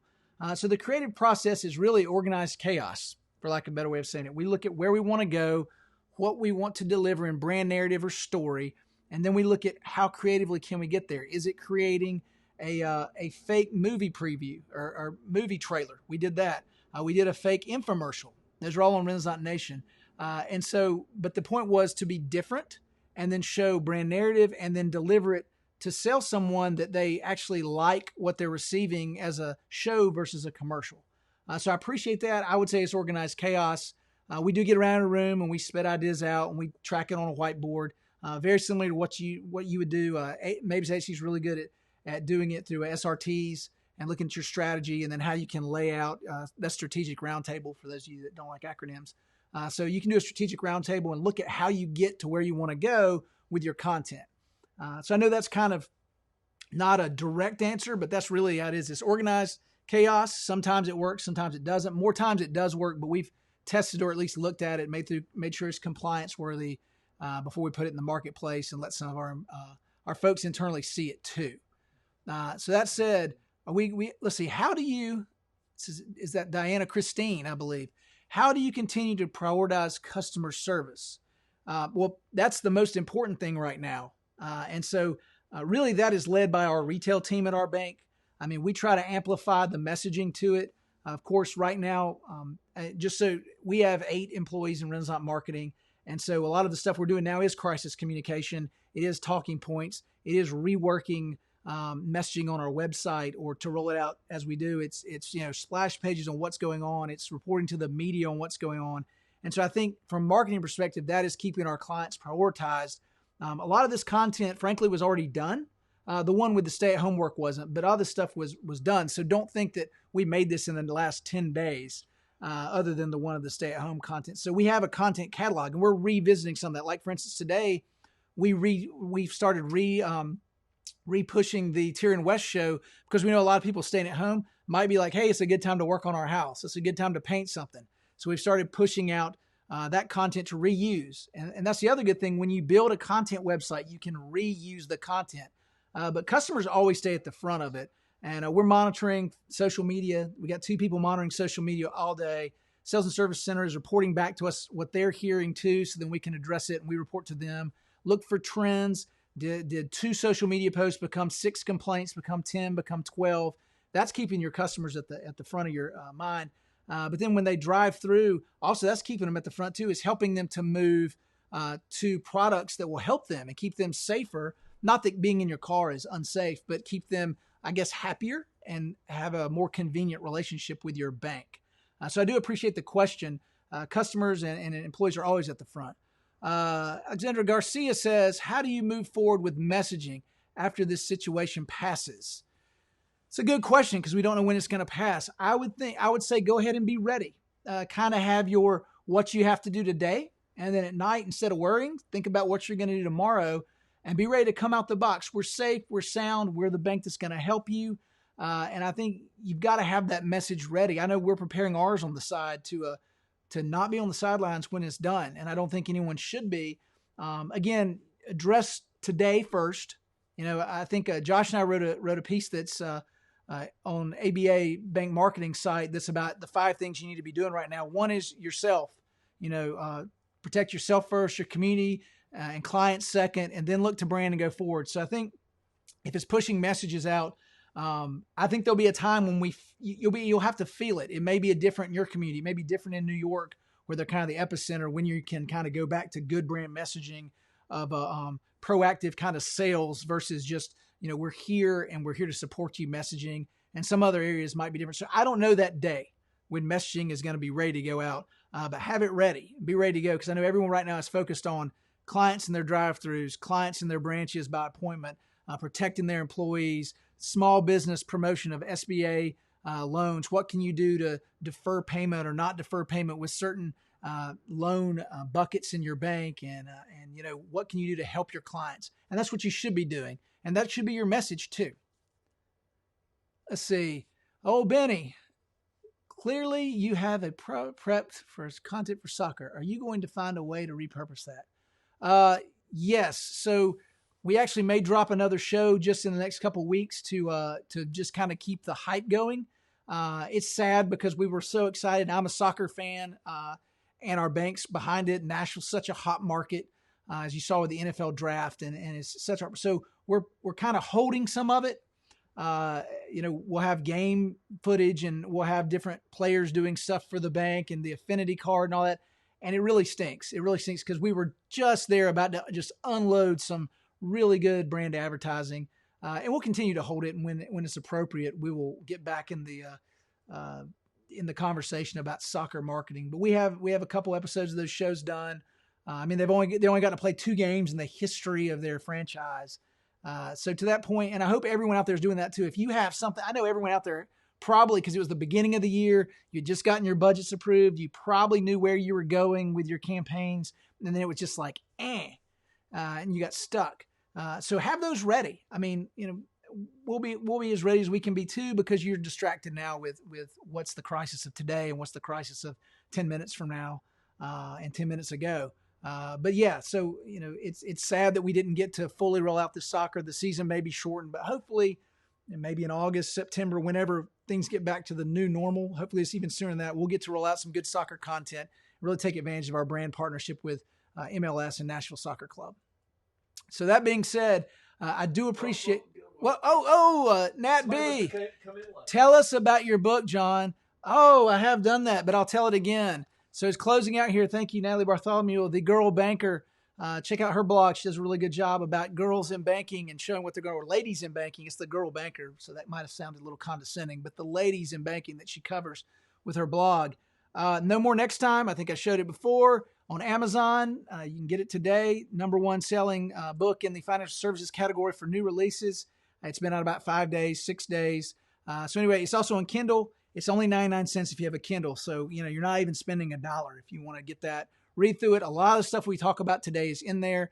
Some of it's timely to just a couple weeks before, today, because it's so recently published. So check it out. It's got, real short explanation on the back. I know you can't read it, but you can read it online and see the back of the cover. It talks about content, connection, conversion, and campaigns. So humor me and get it. And as I mentioned earlier, if you run out of toilet paper, this might be a good way of increasing your supply at home. So with that being said, thanks for tuning in today. I hope some of this helped a little bit, made you think of something. Look us up on marketingmoneypodcast.com if you want to send a follow-up question, and check us out and keep listening to our podcast. And thank you to the Mabus Agency for putting this on today, and good luck.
Good afternoon and welcome back to our third session in idX. Since we're running about 10 minutes ahead of schedule, I don't know if that's fair to somebody that wanted to pick, to pick up where we're going. I do want to talk to you a little bit about the genesis of idX before I jump into brand tier marketing. The basis of it is an idea exchange. So right now we're talking to you guys, talking with you guys, but one of the things you're going to notice in this broadcast is several different formats where you see more of me or more of the speaker, more slides. I'd really love to have your feedback on what you like, because we do got a sign here that I need to keep using. So I want to figure out the best ways to use that, what you guys like, the content you like. Hopefully, I'm always thinking about bank marketing from the content that we put out. Our staff is. But hearing your ideas and what you want to hear, one of our mantras that we talk about over and over is we don't like answering questions that no one's asking. So it's important to hear from you the questions that you're asking, and hopefully we have a great answer for those questions. But idX is based in the premise of idea exchange. I hope one day after the situation we're in, the COVID-19 situation lifts, possibly that we can put this on a stage, get together physically, share each other's company, and do this together. So look for that as we progress through this and see how the world works out on the other side. So now I want to jump into something we talked about. The original concept of inverse content, and there's another that relates to this and how we look at organizing data, and that is something that we call brand tier marketing, or 3-tier marketing approach. It is doing what we do in a mix of product and service. When I sit down, John mentioned SRT, strategic roundtables, earlier. We talk about how generally banks, when we talk about their greatest strength is always people. And those people always spend extra time, but that's not much of a differentiator if all banks spend that extra time with people. But it's also our products, and we hear the thing that's, I guess, to the point that's overused. Now we have all the products and services of a big bank with the service or the customer service of a small bank. So how do we mix those messages? So let's jump into what we call brand tier marketing, and go through these 3 tiers, and you're going to see me kind of jump back and forth in these, show you some ad examples. But before I jump in to the individual examples, I want to set up a scenario for you. And it's one that maybe some of you guys have already gone through. We talked earlier, and we'll keep bringing it up, just sort of that knee-jerk, quick turn reaction and need for deposits. That's been the with margin compression. That's been the talk inside the halls of the banks in which we work for the past many months. Right now we're 100% margin with 0% loans from the Fed. So when we go prime plus, we're at 100% profit, but we also have deposit money out in the middle of terms on CDs. So it's a really, really strange environment. But it's what we've heard that go get me $50 million, $10 million worth of deposits in 30 days, or even sometimes shorter. And you go through that, you get the ad built, you get approved. It's always breakneck pace, it seems, and you run that ad, let's say in the newspaper, for a CD special, a premium rate CD special. Not very appropriate right now, but let's just say that. And you really need those deposits, and the ad looks great and it's running. And let's flip over to the person reading it on the other side. Let's say that there's a business owner that opens that newspaper and sees XYZ Bank has a great CD special, but they don't have any money to invest. Actually, they just told a coworker, I'm looking for a new bank and for my business. And, I guess I can't go with XYZ Bank. They're really looking, or they're a retail business. They're a CD bank. They're a retail bank. That may seem a little far-fetched, but I can guarantee you it's not. Sometimes as we look at overemphasizing product, and John talked about this a little bit, we can actually miss that intended opportunity. And just as though you can miss it with brand, if you're running a brand ad in the same publication when somebody was looking for a CD, you can miss that. So it's sort of darned if you do, darned if you don't, but it doesn't have to be at all. And that's where this brand tier comes up with, where we came up with it, to hedge our bets and to cover all the bases by advertising your mix across 3 tiers. And the first tier, as you might imagine, due to the name, is brand tier. I'm going to pause and say something. So there's a meme going around that 90. It was a pie chart with like 90-10, and it's 90 is how often I'm looking at myself, and 10 is how often I'm looking at the camera. I'm trying to look at both, but I'm distracting myself up here. I definitely fall into the standard process of what that meme describes. But the first tier is brand. We spend the lion's share of our budget around brand because of the fact we can't miss with that. Also because it translates to much more expensive media, even though it's media that we can't target as granularly. And so those are the things that play together in describing your brand through brand advertising. So that's television, that's billboard, and these aren't hard and fast rules, unbreakable rules, but generally speaking, television and billboard, where we cannot really target specifically broadcast TV. We can't target who's driving by that billboard. Many different people from many different walks of life watch the evening news or ESPN and things like that.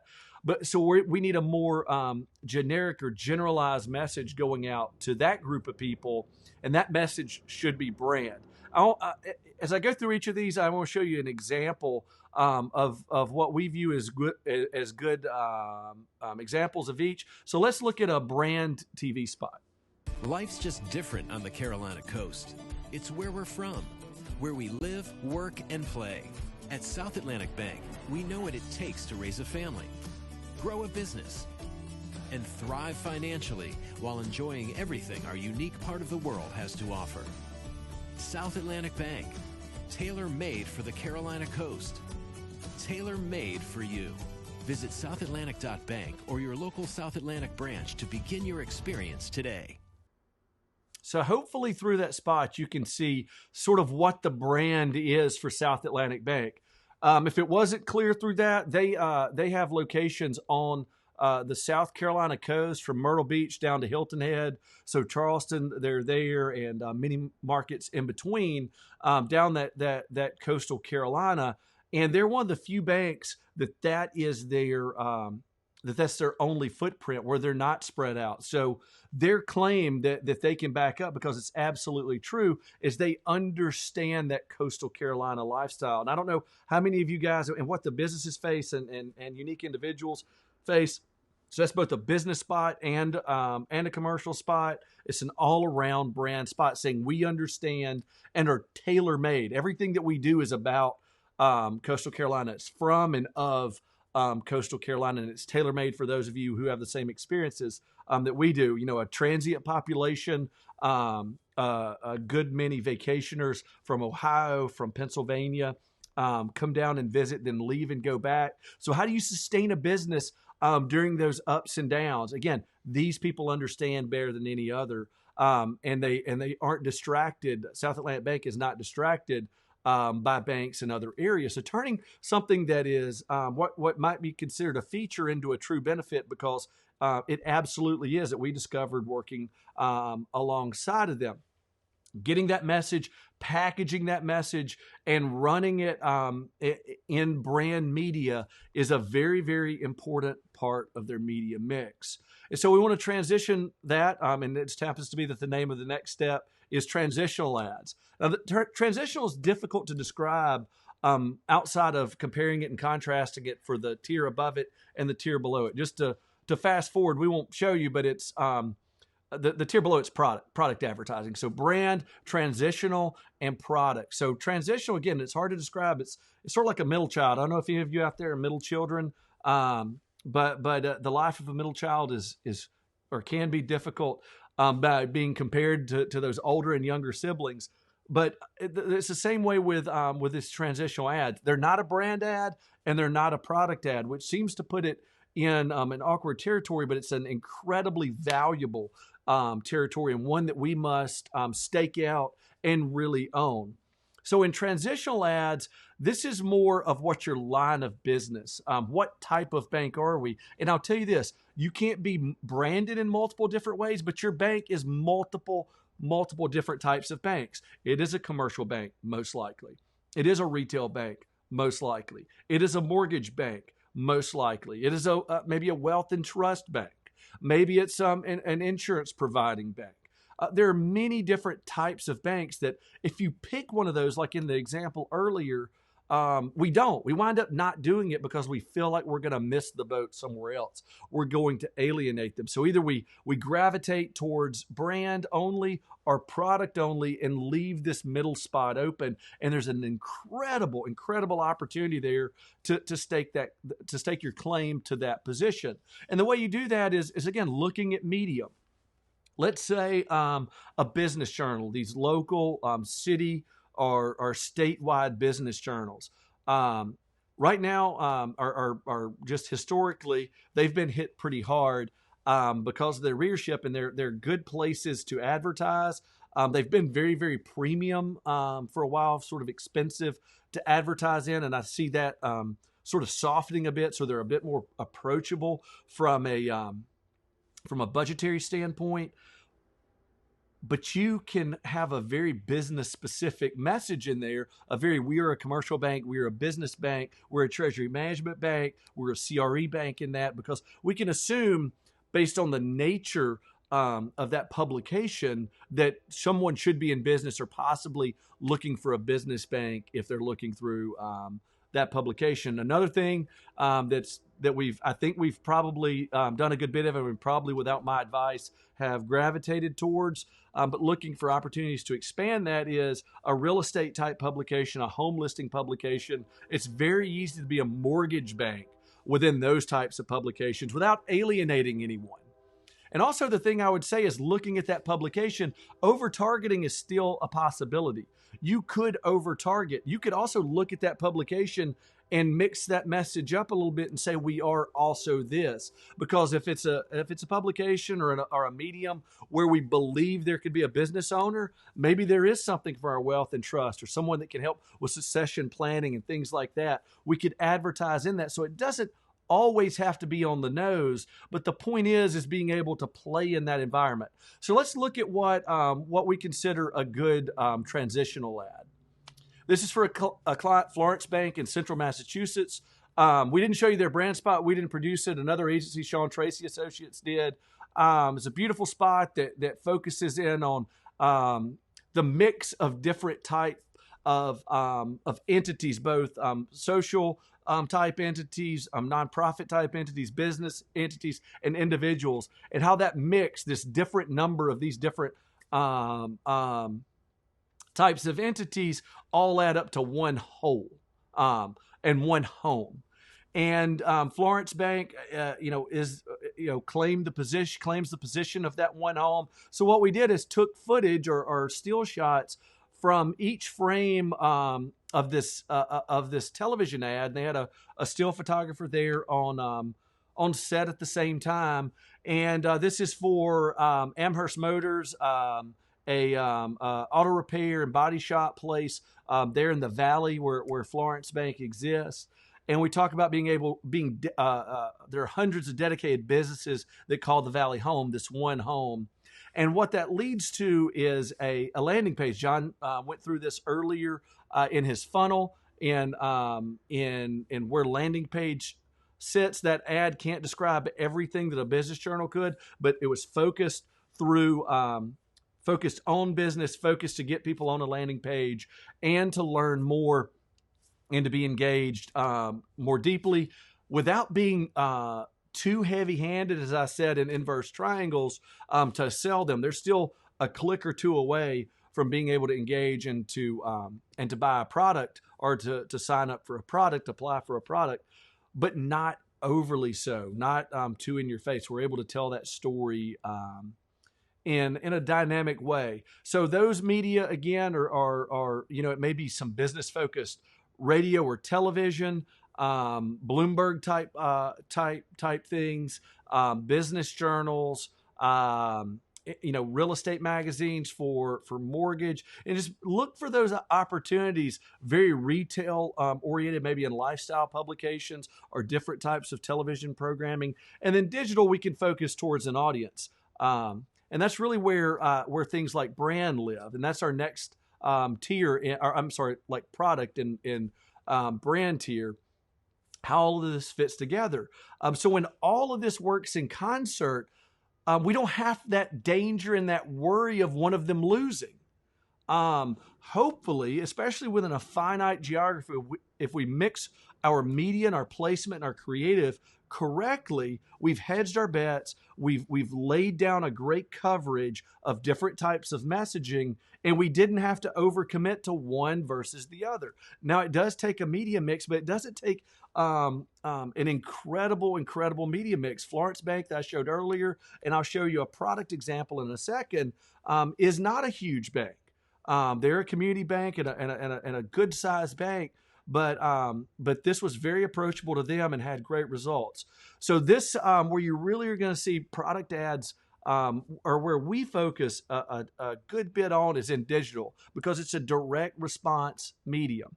It does good for brand, but really it works well. Digital media works really well for brand when it's in concert with other brand media. It's very difficult for it to stand alone because it is an interruptive media, our medium within our media mix. Someone's scrolling through ESPN.com or People or E-Entertainment News, and we're interrupting them. So they have to fit within a framework of someone who's looking for a bank. So let's look at what a good product ad looks like compared to the transitional, the business ad earlier. We see that this is very direct, using that direct response medium. Now, you wouldn't want to go out if you're running product and run just creative like this. It says open an account now, basically. That really leads, it strips it all away and is very product. And this is how we wind up making bad ads, by trying to do too much within an ad. This media mix, where we're talking about brand over in television, and then we're looking at focused media around business for that, and looking at other publications to focus that business and that other messaging, and now look for this general messaging out in a direct response medium. We can open up that focus a little bit more, still remaining focused, but open that up without targeting a group, and really look at conversion. And these ads performed, the mix of these ads performed over a 1% conversion rate on several of the formats, when the national average, I'm sorry, I misspoke.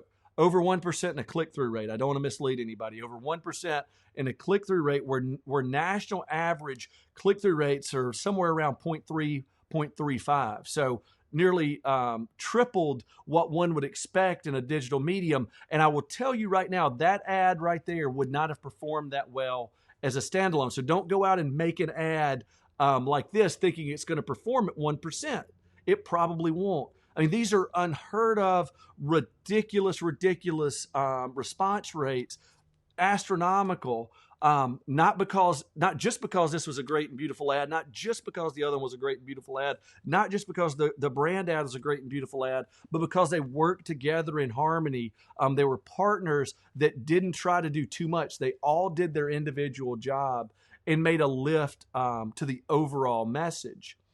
In that doing too much or trying to do it all, we didn't miss anything, and that's a very important part I want to share with you. So as we move forward in our focus of product, we need to look and see how we mix these media. So looking at how this breaks down. This is, I didn't put, let me see, it's over here. Make sure I know where I'm going. And looking at this, it's reverse. I would have never made a good meteorologist or weather person working with what's on screen. So these don't. This pie chart doesn't have numbers on it, but it is a general rule of thumb. Brand, we spend around 40 to 50% of our budget on brand because we can't miss there. But on the other side of the spectrum, it's also generally our more expensive media, 30, 40%. Again, there's no, do not go and do this direct math. I do not warrant its validity, but rules of thumb as you're looking at your budget, to help mix with that transitional ad. And those two sort of lean on top of each other. And product, 20, 30% of your budget. You could flip transitional and product depending.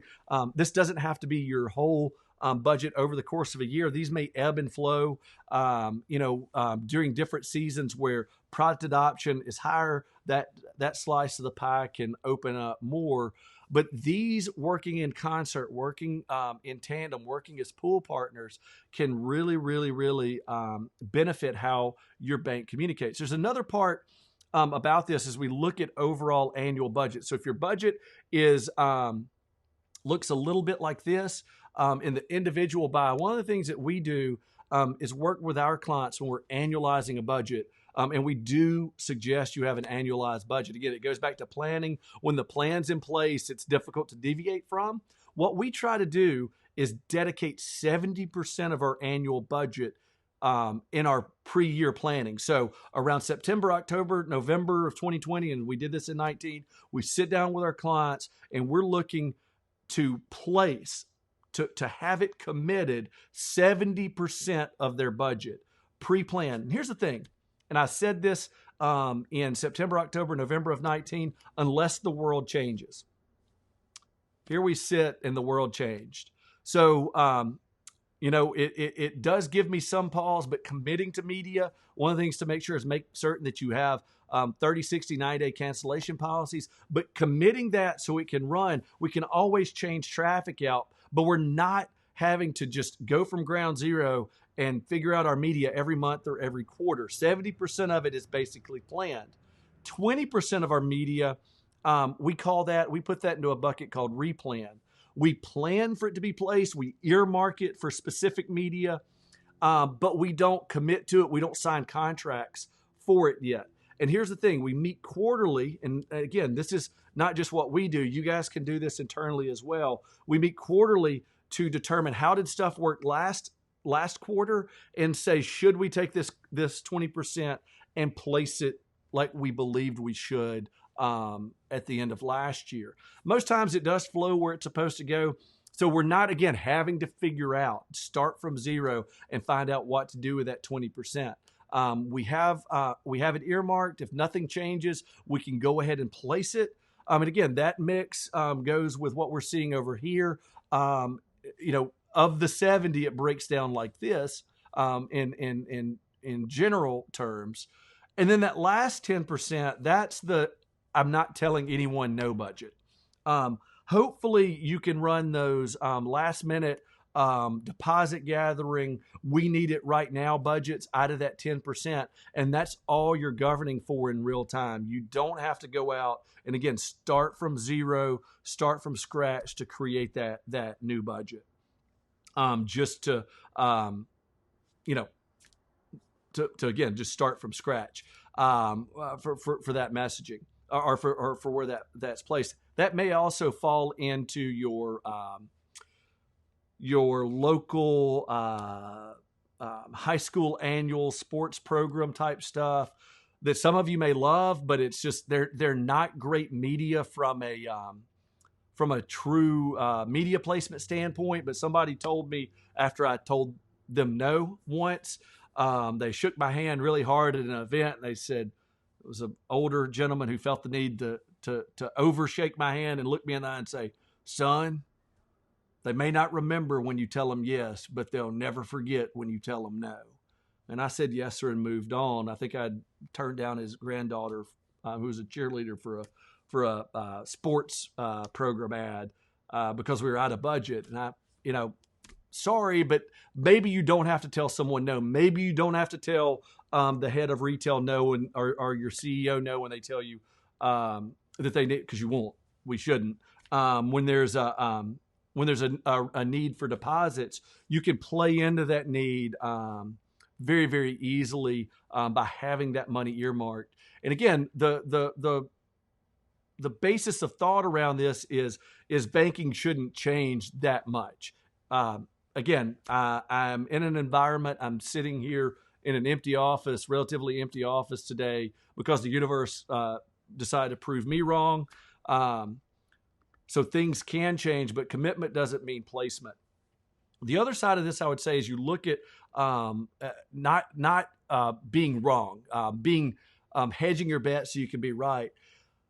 Just thinking about how consumers think about these decisions. One of the things I've said is lean into their understanding, but not their understanding, but their knowledge. Your clients don't understand how banking works. I've talked about that. If you've listened to Marketing Money podcast, that's no knock on them. We just haven't necessarily fully explained that to them yet in a deep enough way.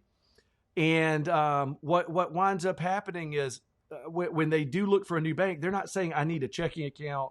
Where do you deposit your money? Where'd you get that CD? They're saying, I need a new bank. So using the brand method that we talked about, the brand tier method, keeps that name in front of them. It mixes with a great name ID, understanding that what type of bank and the multiple types of bank that you are, and then giving that client an opportunity to convert to a product is an important part of the mix. So that's brand tier advertising. At a quick overview, that's available on our blog. And you can check that out. Again, lean into your client's knowledge, not necessarily their understanding, and you will go far. You will do well. The other thing I would say, we wind up doing from banks typically follow the leader. I think when a lot of this COVID-19 announcement came down, the core motivation behind it wasn't always because we needed to do it. We saw other banks doing it. So where is ours? Now, that doesn't mean we didn't ultimately do the right thing, but we do this in other types of media and other formats of it as well. And the thing I'll tell you is if you're following, you may not lose, but you probably won't win. So with that overview of brand tier advertising, brand tier messaging, brand tier marketing, I want to pause and answer some of your questions specifically. Hopefully we've got some really good ones. So Chikukure Eke, what's up, my friend? If you had limited time budget to produce content, would you tell a client to focus more on written or video, and why? So the thing with limited budget, that probably applies to your production as well. So video production can be expensive. It may be difficult to create the type of volume that you need through video. You may only be able to afford, 2 or 3 different videos where you need 12. The thing I would say, the place to start is what we call an SEO, a search engine optimization opportunity audit. Look and see what people are searching in your geographic footprint and what they're searching as it relates to banking and bank products, and then build content around that. And many, many times it's going to be easier to do written content. If you have the skill and the ability to do video in-house, that's how you're going to be able to make more of a volume of video, doing things like even customer testimonials. I'll tell you, this right here, while it took a ton of effort to create it, the software for this and the whole scheme of thing is relatively inexpensive.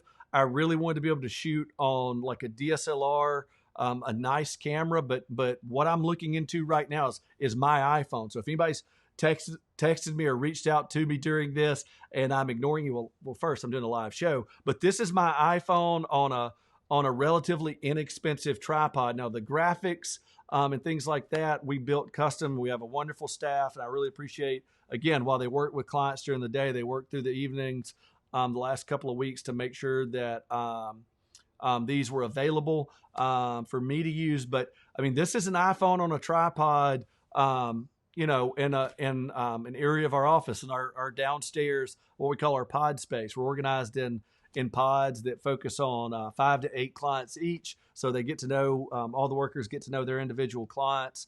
FedEx walked in earlier during an earlier session. So getting it done, doing it is I think this looks fantastic. I hope you agree with me. But this is just on an iPhone, so you can do some of this stuff internally. While the software is expensive, the skill behind it to make it look great was, I don't want to discount that. But if you can't, start with that written content and use your blog and go there. So somebody's asking us what I can see that. Oh, what app are we using? So this is as we were looking to do this, my original video. I apologize for this earlier. We're gonna go to a church that already had the big switchers and the rack mount hardware and put this thing together there using their production crew to do this. And we're on now not lockdown, but stay at home order. We didn't want to take any unnecessary risks to bring you this, but we still wanted to bring this to you. And when I found out that we weren't going to be able to go to those multiple venues live, we're losing that opportunity. I looked at how to connect a DSLR, that digital SLR camera to Zoom, the teleconferencing system. And I happened, just total happenstance, upon a guy, Adrian Salisbury is that his name, on YouTube, who was he showed that, and then he turned around and he said, but what's better is you could go to this software called Ecamm Live, ECAMM Live. I think this is $14 or $19 a month to run the software. You can broadcast to YouTube, multiple Facebook channels, to Twitter through Periscope. I didn't even know that Periscope still existed as part of Twitter, but it does. So you can do, or maybe it's defunct, it's still just in the app. We didn't try to go there. The reason we elected to go to Facebook Live only, though, is because we have a really, really neat menu. I wish I could screen share with you and show you how the how this little menu looks. Kevin, go ahead and drag Amanda's thing in there. If you guys haven't seen this yet, you can actually, go ahead. You can drop the comment in there and answer these questions live. So this was a great find. We're going to continue to work with it and see if we can work out the kinks going to YouTube Live, because I know we lost some people. I had some direct emails that people would not be able to log in via Facebook. We were hoping that since this was at home, that maybe some people would be able to do that. But you can log in with your digital device, your mobile device as well. So what else we got? Do we have anything else? I think that's all the questions. Right? All the questions. All right. Well, I still, as I pled with you before on our last video, please give me your questions. I don't want to just sit here and talk at you. I love doing this, and I'm obviously full of stuff to talk about through this process. And Kevin's laughing because he knows I'm full of multiple other things too from time to time, just full of life and energy. But we're going to take a break and come back to you in what's probably going to be about 15 minutes. We're going to change the countdown when it pops back up. So we're lining up better with what our original run of events said on our timing. Go ahead. In the meantime, get some questions in, and I may open up the next section a little early again, just to get us back on to track after my break and with some of those questions. So I'll look for your questions. I mean, look, I'll tell you, we charge money to answer our clients' questions. This is open, free reign to ask us whatever you've ever wondered about bank marketing, what you can do to advance yours. We're going to come back with very, very, very important 5-part message about what to do, banking in the center of this crisis. So an important and relevant and timely message. John mentioned it earlier. So be sure to stay around, tune in. Also, while you're sitting there, while you're waiting for this to come back, share this out with your friends, please. Let's see if we can get a big crowd to end this on. Comment that Oh, yeah. software. Hey, Brooks. A great local teacher. Kevin's daughter's in her class, and we've met Brooks before. So thanks for joining. It is great. There shouldn't be no one has an excuse to not do live video now. This is an exciting time for us. But we're going to take about a 15-minute break. Again, please share this, share our current stuff with your peers. Let's get a big crowd for our last session around banking in the center of a crisis, and I'll see you in just a little bit.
light off on him? Or? All right. Good break. Hope all of you guys had a good break. You worried me for a second. Our participation dropped, and I'm a numbers watcher. As I said, I rerun. Oh, went back up. See, I'm looking.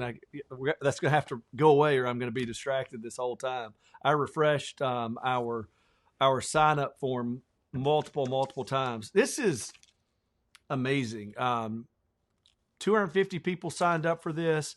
I think we averaged more than 100. Probably we'll look back at averaging more than 100. And I think this has to be the first ever virtual bank marketing conference.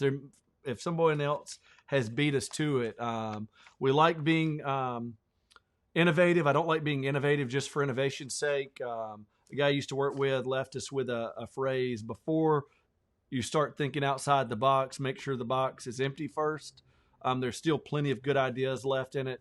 And not that new, all this is a brand new idea, but it's a incredible execution. I feel lucky and blessed to be able to be trusted by you guys. I hope idX as an event becomes an event and becomes a regular occurrence. We're already, sort of bubbling over with excitement on what to do with this, how to enhance it. And again, it'll run largely on you guys' interest, on your feedback, and all of that energy. I'm not going to. There's no need to make something that no one's interested in. So we had great feedback from this. Hope to go live more often, and again expand it out into YouTube Live. Maybe they'll approve our LinkedIn Live thing at some point. It's a neat platform. We'll post this video to YouTube as quickly as we can. Immediately after this, break it up into the individual sessions.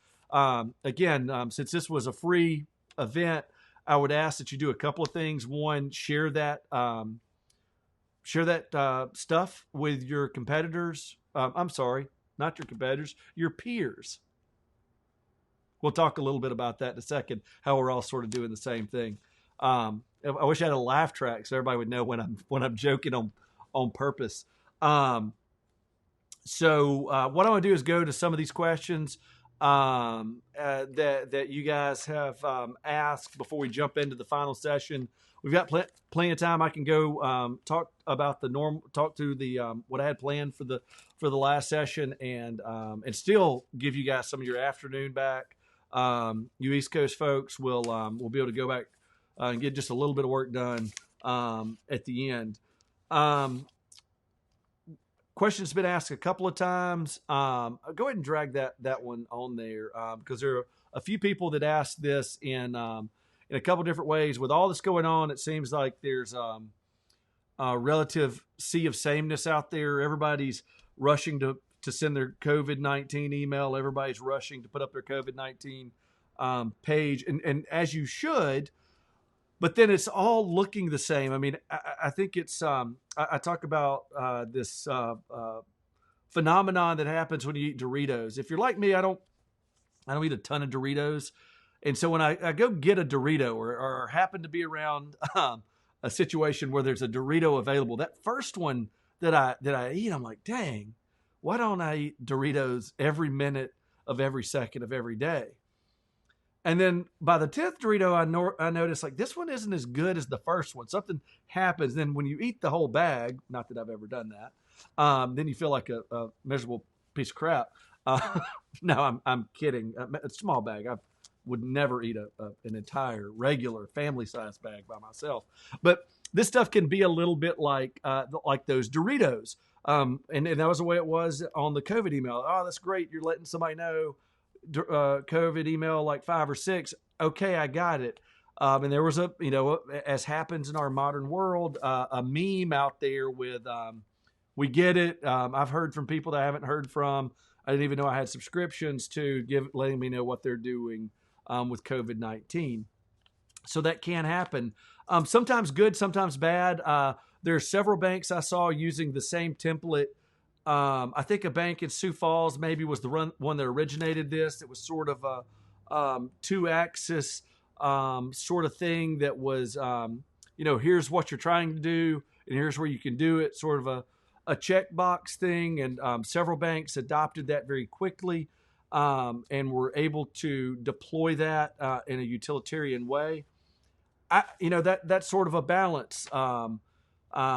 I'm glad that bank agreed to share their content, but it can go over and be homogenous, and people can begin to tune it out. But what we can reason out is that most likely two different audiences, or the audience didn't see the same thing. I don't think many competing banks. I think everybody approached that with honor and integrity, and with the unspoken rule: if you compete against me, please don't use this. But I don't think many people moved bank accounts or are moving banking accounts right now necessarily anyway. So it can play out in both ways. The thing I'll say as far as how to do that is to be true to your brand. I think in that utilitarian sort of application, like that where to go, what to do mentality, it's fine. But once you get into how your brand communicates, I think that's what you really have to center back up on.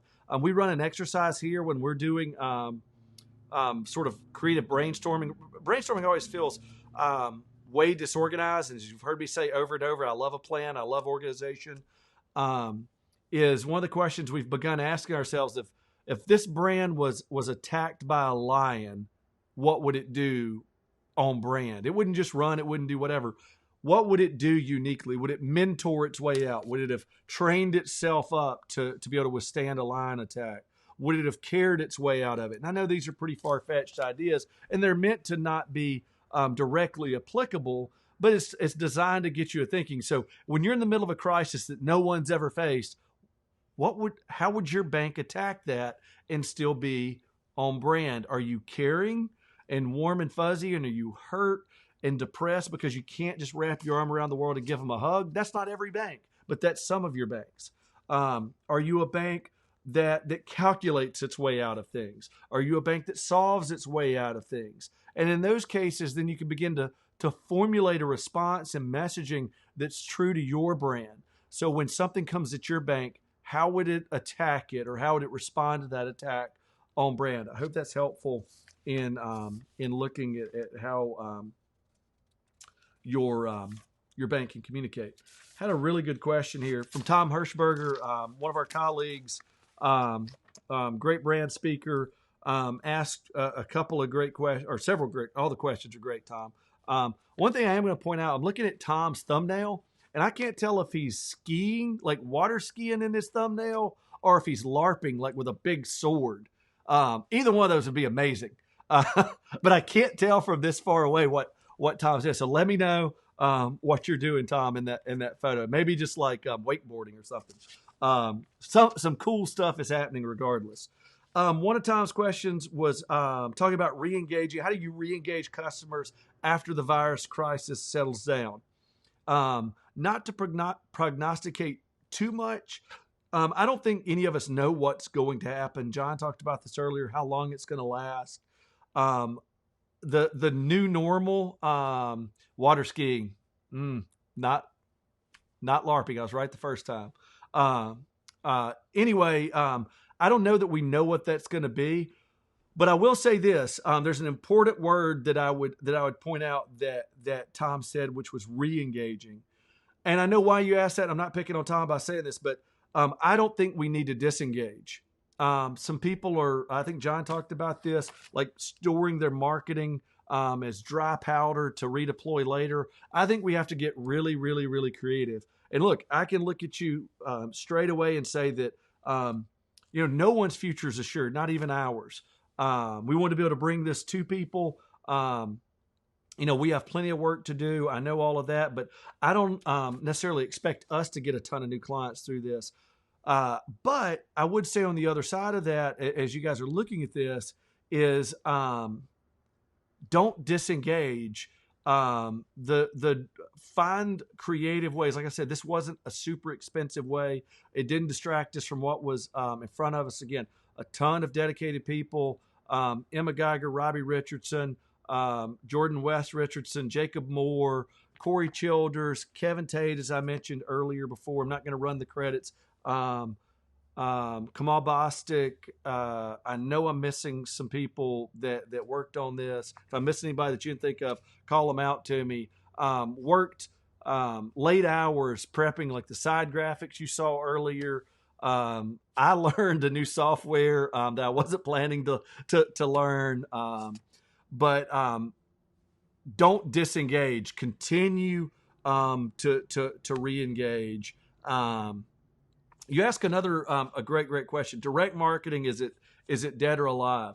I think one of the things that has become a misnomer, and this is kind of off topic, but I'll get back to the true question, which I think is around direct mail, is that there's this form of advertising that's interactive over here. There's digital and interactive marketing, and then there's traditional over here. Michael Gann pointed out Mike Reynolds. If he deserves to scold me. Mike Reynolds, absolutely. Last but not least, as they say, is absolutely true. Mike, I appreciate you, but I appreciate Kayla and Zeke sharing you with us as you worked on this. I mean, he built a site in days, which is absolutely way more amazing than me learning some pretty easy to use software. Mike, I'll try to make it up to you, mention you last, and having to be reminded by Michael Gann, but thank God Michael did. But anyway, there's this mindset that there's interactive and non-interactive. All of your advertising, all of your marketing should be interactive. A business card, this old time-honored, old school thing. Who still carries business cards? That's the most interactive you can be when I hand you this device that has all of my personal contact information. I'm looking straight in the eye and saying, I really want your business. I really want to connect with you. I really want a future relationship with you. Probably the most impersonal type of advertising is a billboard. 4 seconds at 400 feet, we're driving by it. But I'll tell you, at 4 seconds at 400 feet, if that thing's not interactive, it's not going to work for you. It's not going to work for your bank. People think about digital advertising. Mobile advertising is impersonal. Digital isn't personal. If you think that, if you believe that, go up to somebody while they're on their phone and try to grab it out of their hand. It is an incredibly personal medium. So all of this stuff is personal. So direct mail, direct marketing, is it alive? Absolutely, and it fits into that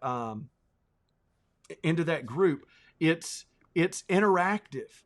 It's as interactive as a website. It's one-to-one. If you can make it one-to-one, it's probably one of the best things in our toolkit and our arsenal.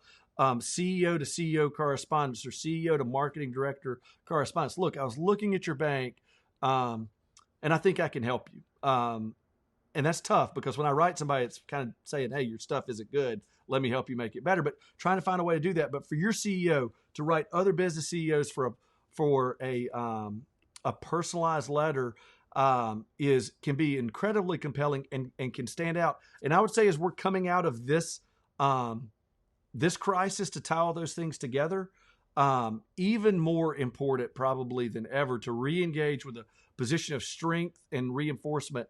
I've heard multiple stats around this, and what is it? 97.2% of all stats are made up on the spot. Abraham Lincoln. It's all memes. I should just have made all my slides memes. But it is, I think 60,000 or 100,000 or 60,000. I don't know, whatever. There are thousands, I can tell you, of digital impressions every day. That doesn't mean digital is bad, but as we compare it, I'm going to look old school if I do this. If I do this direct mail, no, you're going to look connected. My generation and older, we did pen pals, and we learned how to write letters and proper form for letters. And generations younger than me haven't had to do that. There are plenty of times that somebody might get the first piece of direct mail, the first letter that they've gotten in a decade, and you could be the person that sent it to them. So you could really stand out by doing something old. I'm going to point out one more thing that you can stand out to do, because my wife, with whom I work, Mary Megan Mabus, pointed out the other day a joke sort of thing that I've said over and over, and point out that I was right, and I always love that. Anytime I can commit it to video that happened, that my wife said I was right, because we know that old paradigm. But I've jokingly said, but only sort of jokingly said, that banks should advertise FDIC insurance. That I think the general consumer, and I'm not going to go pay for the research, maybe somebody else with Tom, maybe we'll connect with Dave DeFazio and his group, and we'll co-op it. I would bet that there's a very large percentage of the population that does not know that their deposits are insured up to $250,000. We put member FDIC on everything. I will be frank with you. I don't know where that falls into a compliance standpoint. I have to go back and look at it. Is it actually necessary? When is it necessary? Luckily, we've got a group of people that checks over that. But if we're going to do that, why wouldn't we run an ad that says, did you know your bank is insured for, or your money, your deposit is insured up to $250,000 here? Because I have no data to point this out. That few people know. But would it not be wonderful right now for your audience to know that their money is insured, that's deposited in your bank? We know average deposits are much lower than $250,000. So I think it's a good message to go back and revisit that I've joked about. So I'm going to answer some more questions at the end of this, but to stay on track, I'm going to jump into banking in crisis. I appreciate you guys letting me go through some of those questions, giving you some off the cuff, impromptu sort of thoughts and advice. I apologize that my notes are above my camera, but I still love you and I'm still engaged with you. We're gonna bring this one home with incredible energy as we look at how to bank at the center of this COVID crisis. This has probably been one of our times of biggest times where, as I pointed out earlier, lack of preparation is showing, lack of strategy, lack of plan is showing. What do we do when the world is crashing down around us? So I encourage you first to begin to develop plans. It's not too late to do that. Begin to develop your marketing plans, annualize your budget, annualize your plans, and be able to operate from that position of a plan. You can always change the plan. Like I said in the earlier session, committing to 70%, you can still change it. But if the world didn't change, you would be not necessarily on autopilot, but you would know that your path and your focus is assured. But the first thing I want you to do in making that plan, and why I want you to do it, is take care of your home front.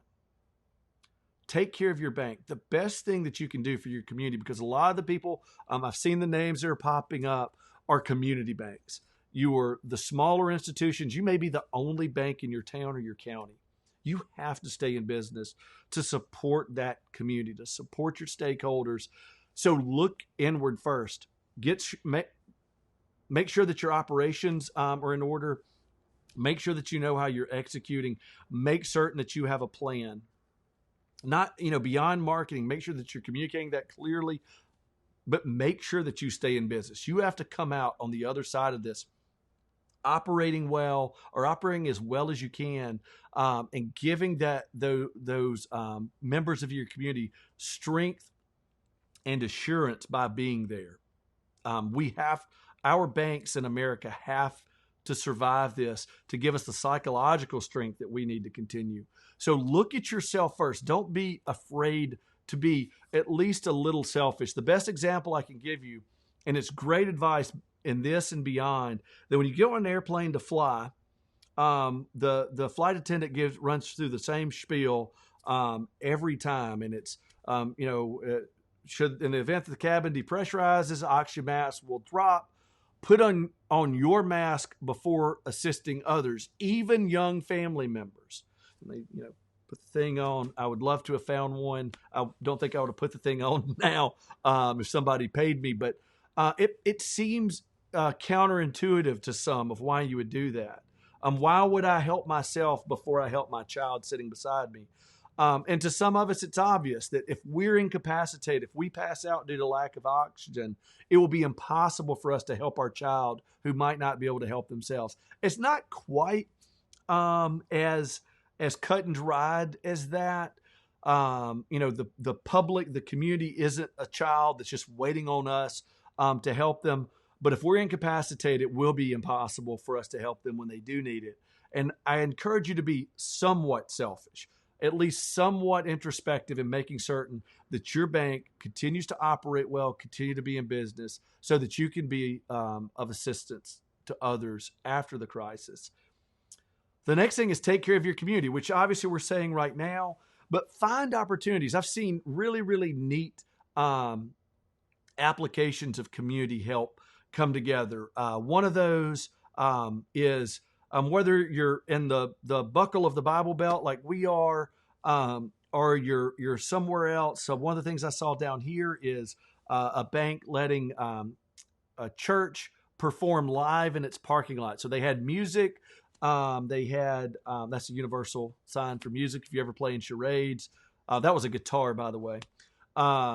They had music. A guy, a preacher, got up and spoke and gave a message of of calm and centering. But the cool thing is, people could drive up into the parking lot and they had an FM transmitter, and that you could tune your radio to a station and listen to what was going on. I've seen over and over and over pop up, is this going to make drive-in theaters come back? I think maybe so. We're going to see some pretty drastic changes. I think we're going to see more home delivery in that, in just like we're doing here, but you're going to see new releases come back out like they do in hotels, where it's $20, $25, $50 for you to see that in your home. I believe you're going to see those type of changes. But let's say it's not it's not a church service. If that doesn't fit, the area where you're from, maybe it is a drive-in movie of, get the proper rights. It's not necessarily a tough thing. We see these FM transmitters for like Halloween decorations where you can turn to a radio station, you can hear the music that's playing and it matches the lights. Maybe you've seen that. It's not that expensive of technology to adopt. It's not that difficult to use, but maybe you can have a drive-in theater. Again, make sure that you look at your local laws at usage rights, rebroadcast rights, things like that. Make sure you get your legal department involved, but you can find opportunities like that. Perhaps it's something like what we did at Mabus Agency. We had a tornado strike our town several years back. And the weird thing is, we're sort of the metro center. We're a micropolitan. Our town triples in size during the day due to rural workforce coming in to the jobs, then leaving back in the evenings out to the surrounding towns, small townships in the counties around. So what we had was a lot of people that lived out of town looking at the destruction that happened in Tupelo, and they didn't necessarily know an individual to go help. At the same time, there was individuals that maybe their homes weren't destroyed, but they had a large oak tree in their driveway, and they couldn't get in and out of their driveway to go to and from work or to get food for their family. And I saw this taking place on social media, that someone over here could help with a need, and someone over here had a need, but they didn't have the mutual friends to connect those. So what I began doing was individually connecting those. And just like with this event, if there's a better way to do it, I'm going to try to find. If there's more prolific and multiplicative way to do it, I'm going to try to find it. I challenged Mike Reynolds that I mentioned earlier, and again, he came through with and worked a miracle and had a site up. I believe the next day, maybe one day later, after the tornado came through. Mike had just moved to Tupelo, by the way. He had been at work for weeks and did a fantastic job. But what this was a community sharing platform where, I really need this. I really need somebody to cut a tree. Can you? Again, I know, and if you saw me roll my eyes, I did. I'm sorry, but there's always legal. I have to disclaim, always involve your legal department liability. It may not be something you want to undertake, but look for those opportunities. One of the first things that we saw through this that was very disheartening was that someone did commit some sort of low-level fraud. They said they didn't have resources, and they had somebody drop off and deliver resources. The person who was victimized because of it wasn't even mad, because she knew that the person really did have some needs. They weren't as great as they talked about in their post.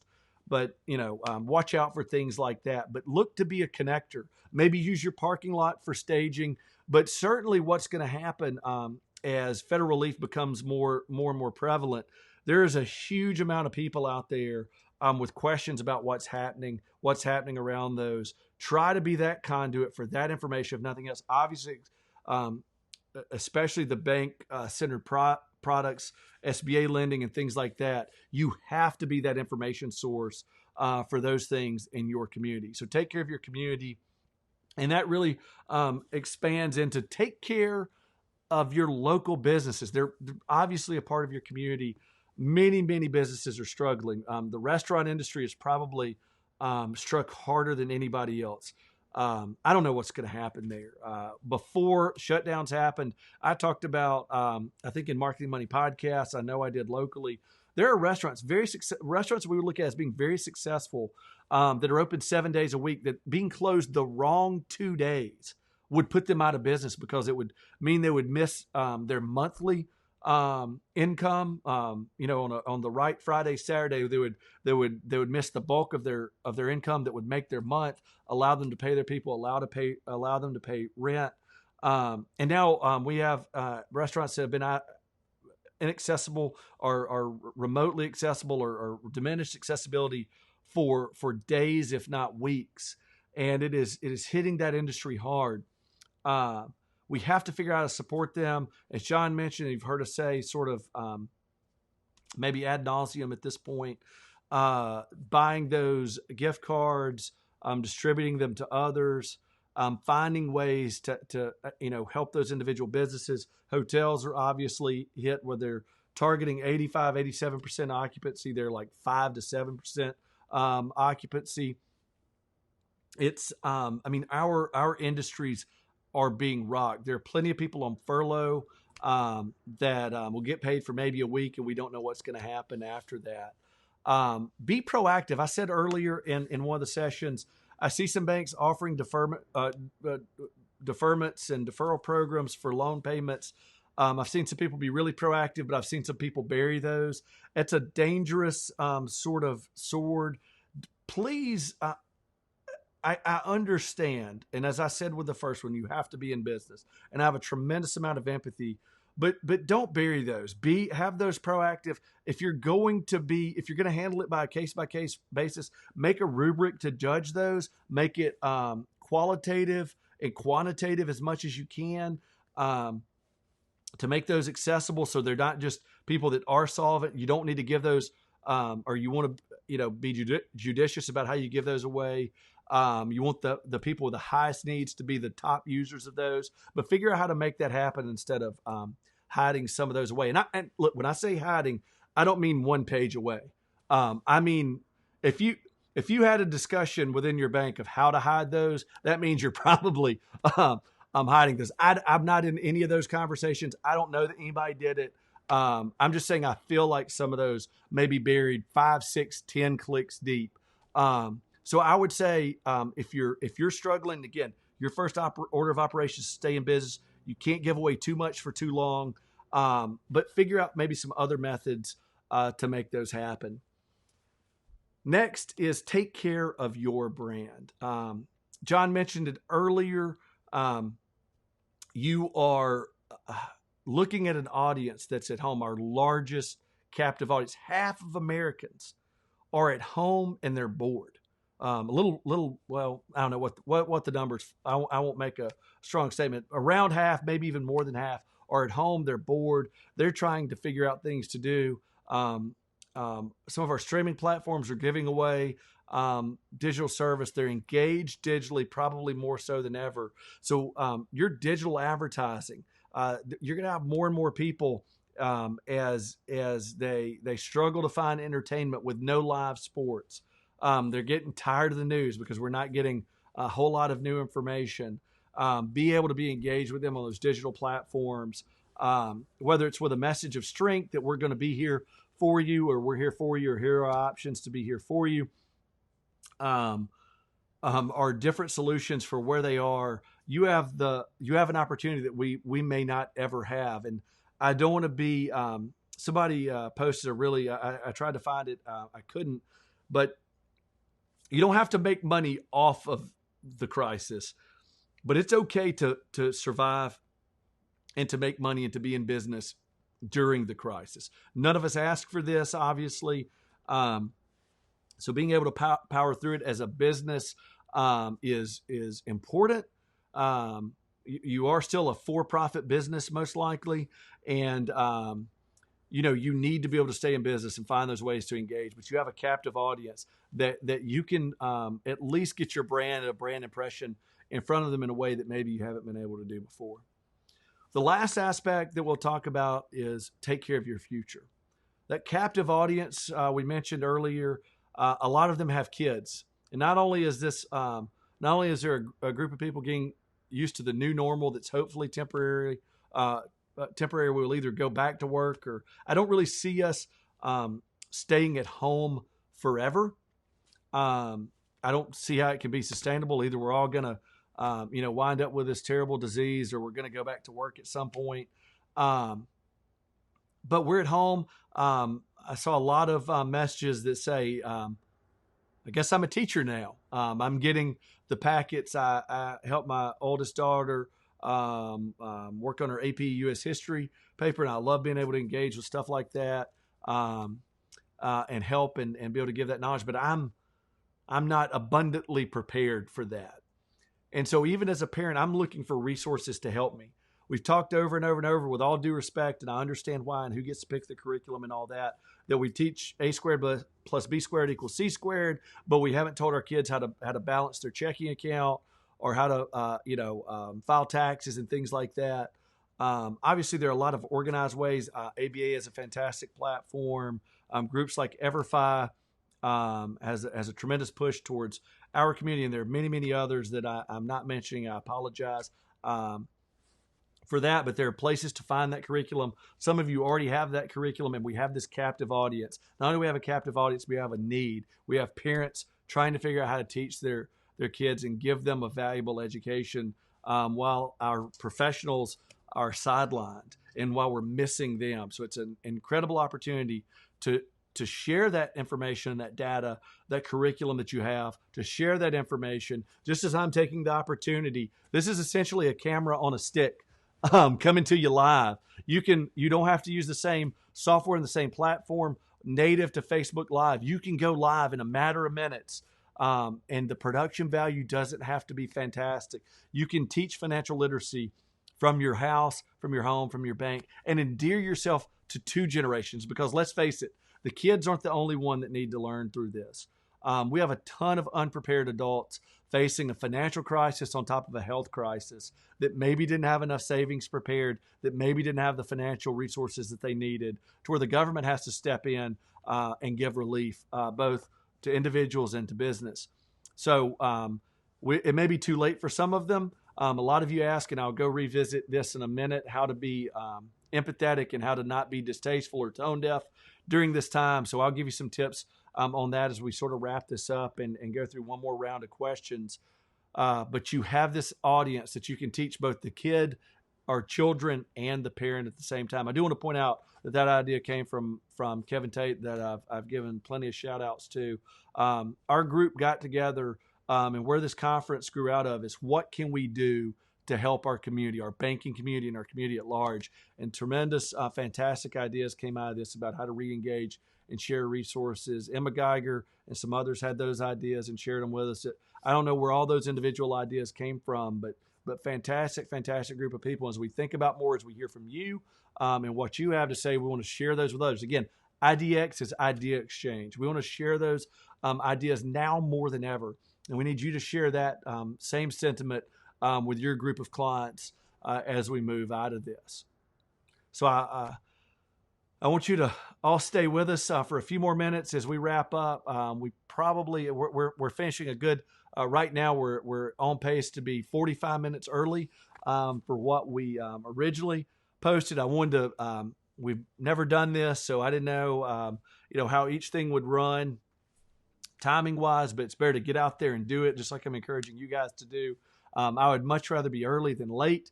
But we have plenty of time to answer questions and to have that group discussion from all of this to engage. There's a great person, Nicole. They have a great education program, and I hope that they're doing stuff like this as well. They have a great platforming and can expand. But engage your audience. They are at home. It is.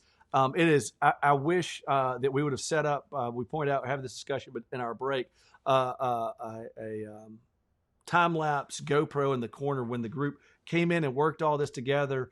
Jeremy Donaldson, Bobby Hudspeth. I didn't mention those guys earlier. Just working in shifts to get this thing done. Not just for me to give me this platform, but my staff came together to serve our clients, so they didn't miss a beat, and to also help me bring you some good knowledge today. So give them a virtual, applause. A lot of applause emojis out there for those guys. If you can name them by name, help me do that. And thank them to the clients that join me. Thank you so much as we go through this. Together. We're all in this together, and none of us have any answers. None of us have, the preparation that we need to take care of this. We're all handling it one day at a time, and I pray great blessings on you guys in the coming days, months, weeks as we face this together. So let's look at a few more questions. I've got some more that you guys set in. But let's look at Daniel Bradshaw. Any suggestions for a financial institution launching a rebrand with a new name in May, which can't be delayed? Wow, that's tough. There's not really. It's power forward. You've made that commitment. Don't doubt it now. Keep powering forward. We've got a couple of these situations in very similar. In very similar spaces. The thing I can't say enough is over communicate. A lot of banks worry about sort of the what happens, what if you rebrand. Once you've committed, you've got to run those rails. You got to run that through to its fruition. But the thing that will save you is communication. Communicate to your clients. Let them know what's going on. Over communicate. Send them send them a letter on existing letterhead and unveil that new brand to them. Show them what it's going to be. Send it to them in email, every platform that you can. Take out all the stops during as much as you can afford during this to give them comfort that nothing changed, and adopt that sort of mindset that we're coming through this stronger. This was already planned. And, now just like idX was already planned, there's no time like the present to go ahead and make this happen. Through this, there is a set of distractions. So that's a good and bad. Some people may not notice, and just keep going on about it. It may just keep going on its natural trajectory. And then some people may view it as sort of a reaction to that. So be sure to communicate your motives as clearly and as empathetically as you can. I do want to jump to that empathy real quick because, that was a question that was asked over and over. I want to be able to go through some of these questions and some of this session to give a base before I talk about, that empathy. Empathy is something I can't train you how to do. It's something that, as much as I talk about it over and over, both internally and externally, I still struggle to set aside myself and to think through what others are going through. As we look through this, I had the original personal position that I dare somebody to try to shut me down and affect my livelihood. And I softened on that position. I don't mind telling you that, because I looked at my people that some of them were absolutely scared to death for their family, for the livelihood of their children, and I could see that. I could see that, and while some people are looking at the numbers and approaching this statistically, I guess what I'm trying to say tell you, not sell you, say and tell you to be empathetic is look and stop and look rather at both of those sides and try to relate to them as you're building messaging. Don't try to pander to both sides or to play to both sides, but just stop and consider. One of the things, and this may seem a little too new agey or a little too whatever, I invite even our employees to stop and meditate. Maybe not in a traditional way, but I have asked them to stop and meditate in a traditional way. The Headspace app, again, I'm endorsing a lot of folks that I'm not getting paid by, but it's still worthwhile to put in those 10-minute free things if you need a respite from the world. It's a really, really good app. But to meditate in an advertising sense, to close your eyes and to say, I am scared that go through the scenario. I'm afraid that that I may have touched something at the grocery store that can bring something back to my family. What am I feeling right now?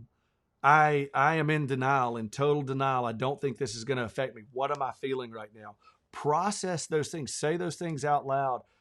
Again, if you wonder why our content is so good, it may seem a little weird, a little freaky of what I'm talking about, but you got to do things a little differently if you want to be better. You can't do it the same and be better. It inherently has to be different to improve beyond somebody else. But try to consider all those positions, even the ones you don't agree with.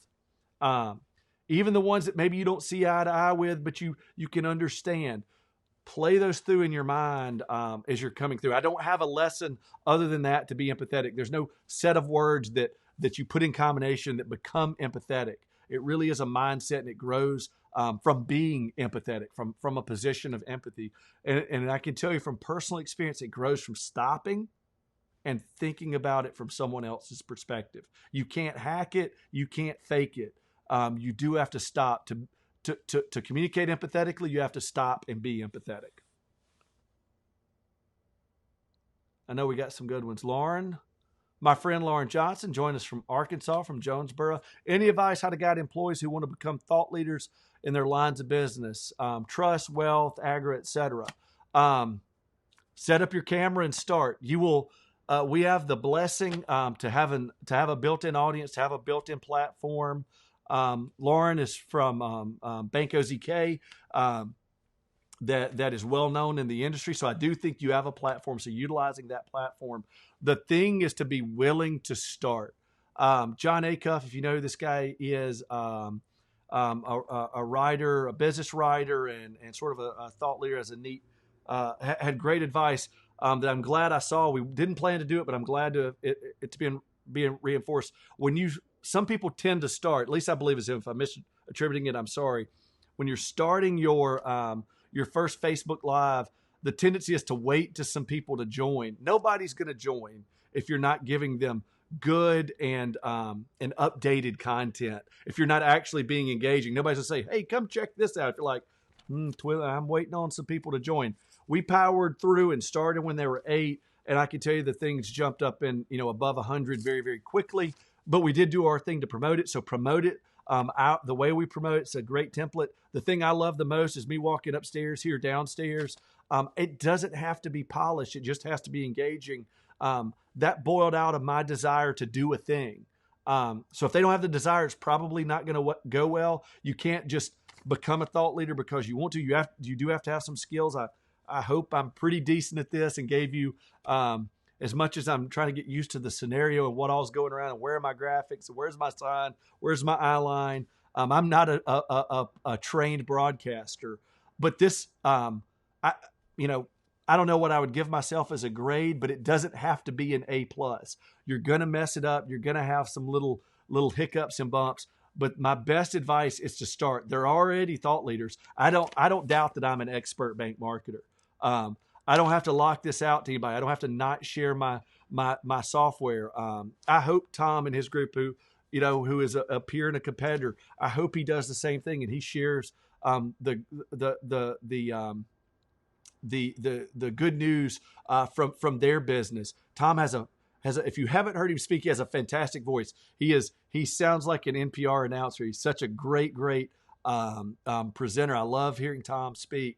I hope he brings that out to a live platform. So when I talk to entrepreneurs, there's a couple of things I tell them. So that earlier, that take care of yourself first, that's advice I give to startups all the time. I consult, and part of my hobby is speaking to startup businesses. I believe in spurring the economy that way. Is they come to me and they tell me they've already got a nonprofit set aside before they've made their first dime.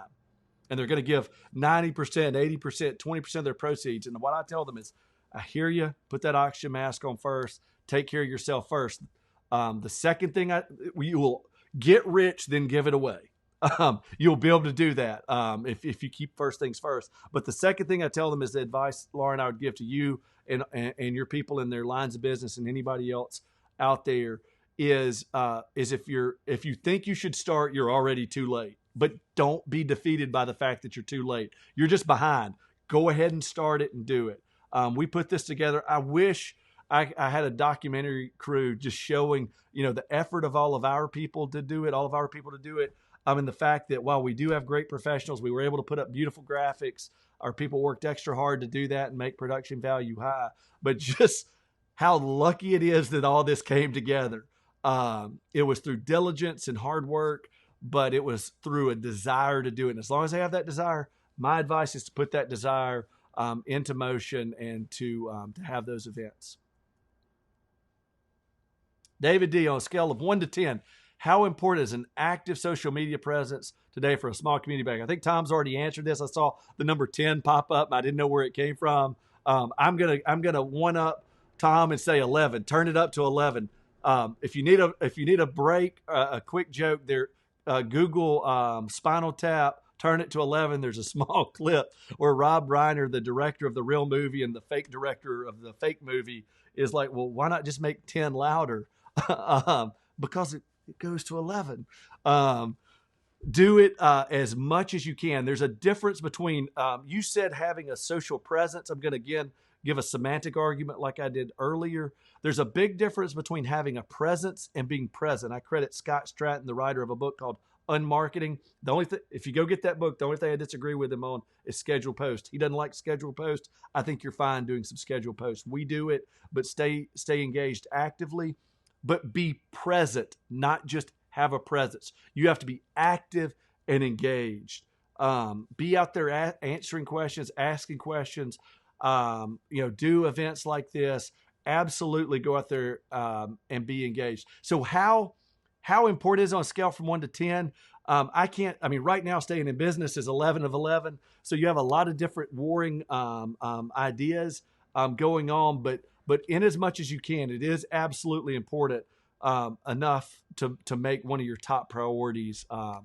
And look, the other side of it, it's free. If you're a community bank, small community bank is, as you point out, how important is it for a small community bank? As important it is to be out at the coffee shop with the folks drinking coffee or being at the community events, Facebook, Instagram, all of that is a community. Being present in that, even though it's virtual, like I said earlier, it is a personal thing. My phone, I spent the longest time without my phone in my hand. I'm reaching out to it now. It's the device that's been this tripod shut off from the world for 3 or 4 hours now. If Tom thought it was difficult for John to stay still earlier, not checking my phone in even an addictive manner is difficult right now. It's an extension of my person. So you can still be incredibly personable, be a community bank through that digital community right now on those very personal devices. I'm wondering if David D is David Dowd. You're going to have to let me know if that was you. I sort of hope it is. I hope I met a new person today too. Oh, what happened to the hot sauce bottle? That's really funny. I walked by and saw a hot sauce bottle. I wish I could take the camera and show you. We have a huge collection of hot sauce. That's one of our employees, all of our employees, one of their loves and hobbies. So I just want to see if anybody noticed I changed out hand sanitizer with hot sauce earlier. I don't recommend it as a disinfectant. I don't know if vinegar and cayenne is as good as alcohol and aloe. By the way, if you're out there making homemade hand sanitizer, it's really funny that people are like mixing 90% alcohol with aloe vera. Aloe vera is good for your skin, but you don't have to do the recipe. You can just put the alcohol. You don't have to go through the extra step if you don't want to. The alcohol still works without the aloe vera. That's the last question. We're closing it down. If there's nothing else, I want to give you one last freebie and point to some information. If another couple of good ones pop in, we'll go back and revisit. But I want to go to our giveaway screen that we're talking about. We're not giving away an iPad or something that has numeric value, but not only am I giving away the 3-column social worksheets that I told you about, where our staff already planned a third of it for you. We pre-populate it with world calendar set events, so you can work on that, schedule it a month out in advance. We're also giving you our budget worksheet and guide. Again, we believe in pre-planning. It's weird timing right now, but if you don't have an annual plan, you're sitting around kind of worrying about the things to do between when we work at home and go back to work, and you're looking at something to do. If you have it set up and you aren't working from an annual budget, that link will take you through some instructional stuff on how to build out a budget. And it gives you the spreadsheet that we use, or the base that we use. And then there's a thing that we haven't talked about all of it, is your brand component score sheet that you could look at your current brand. Probably not the most important thing to do right now, but I want to give you as much as I can. And I promise to give you some original content through this. We've added a good bit to the blogs that we talk about. Get your ideas and questions in. So if we do this again, or when we do this again, let me be more positive. When we do this again, it's too easy not to do. This is the third train. We hit our bingo tic-tac-toe for train involvement. We need to put the train as another host of Marketing Money podcasts and events like this. And I absolutely go ahead and sign up. Go to mabusagency.com/idX or idx.financial. I'm sorry we had all the troubles with that domain. We're going to work all that out in our email between now and our next. But thank you guys for being stalwart companions in this. Thank you guys for being so engaging. But let us know your ideas. As we're busy working for our clients, we want to make sure that we answer your questions and bring to bear what you guys want to hear on our next idX. That will not be, this isn't first annual, which is a joke. I hate first annual. This is our just first ever live bank marketing event, the first ever live bank marketing conference. Sign up, let us know, get on our blog. We're going to keep giving you great content as we work through this, and I'll see you next time.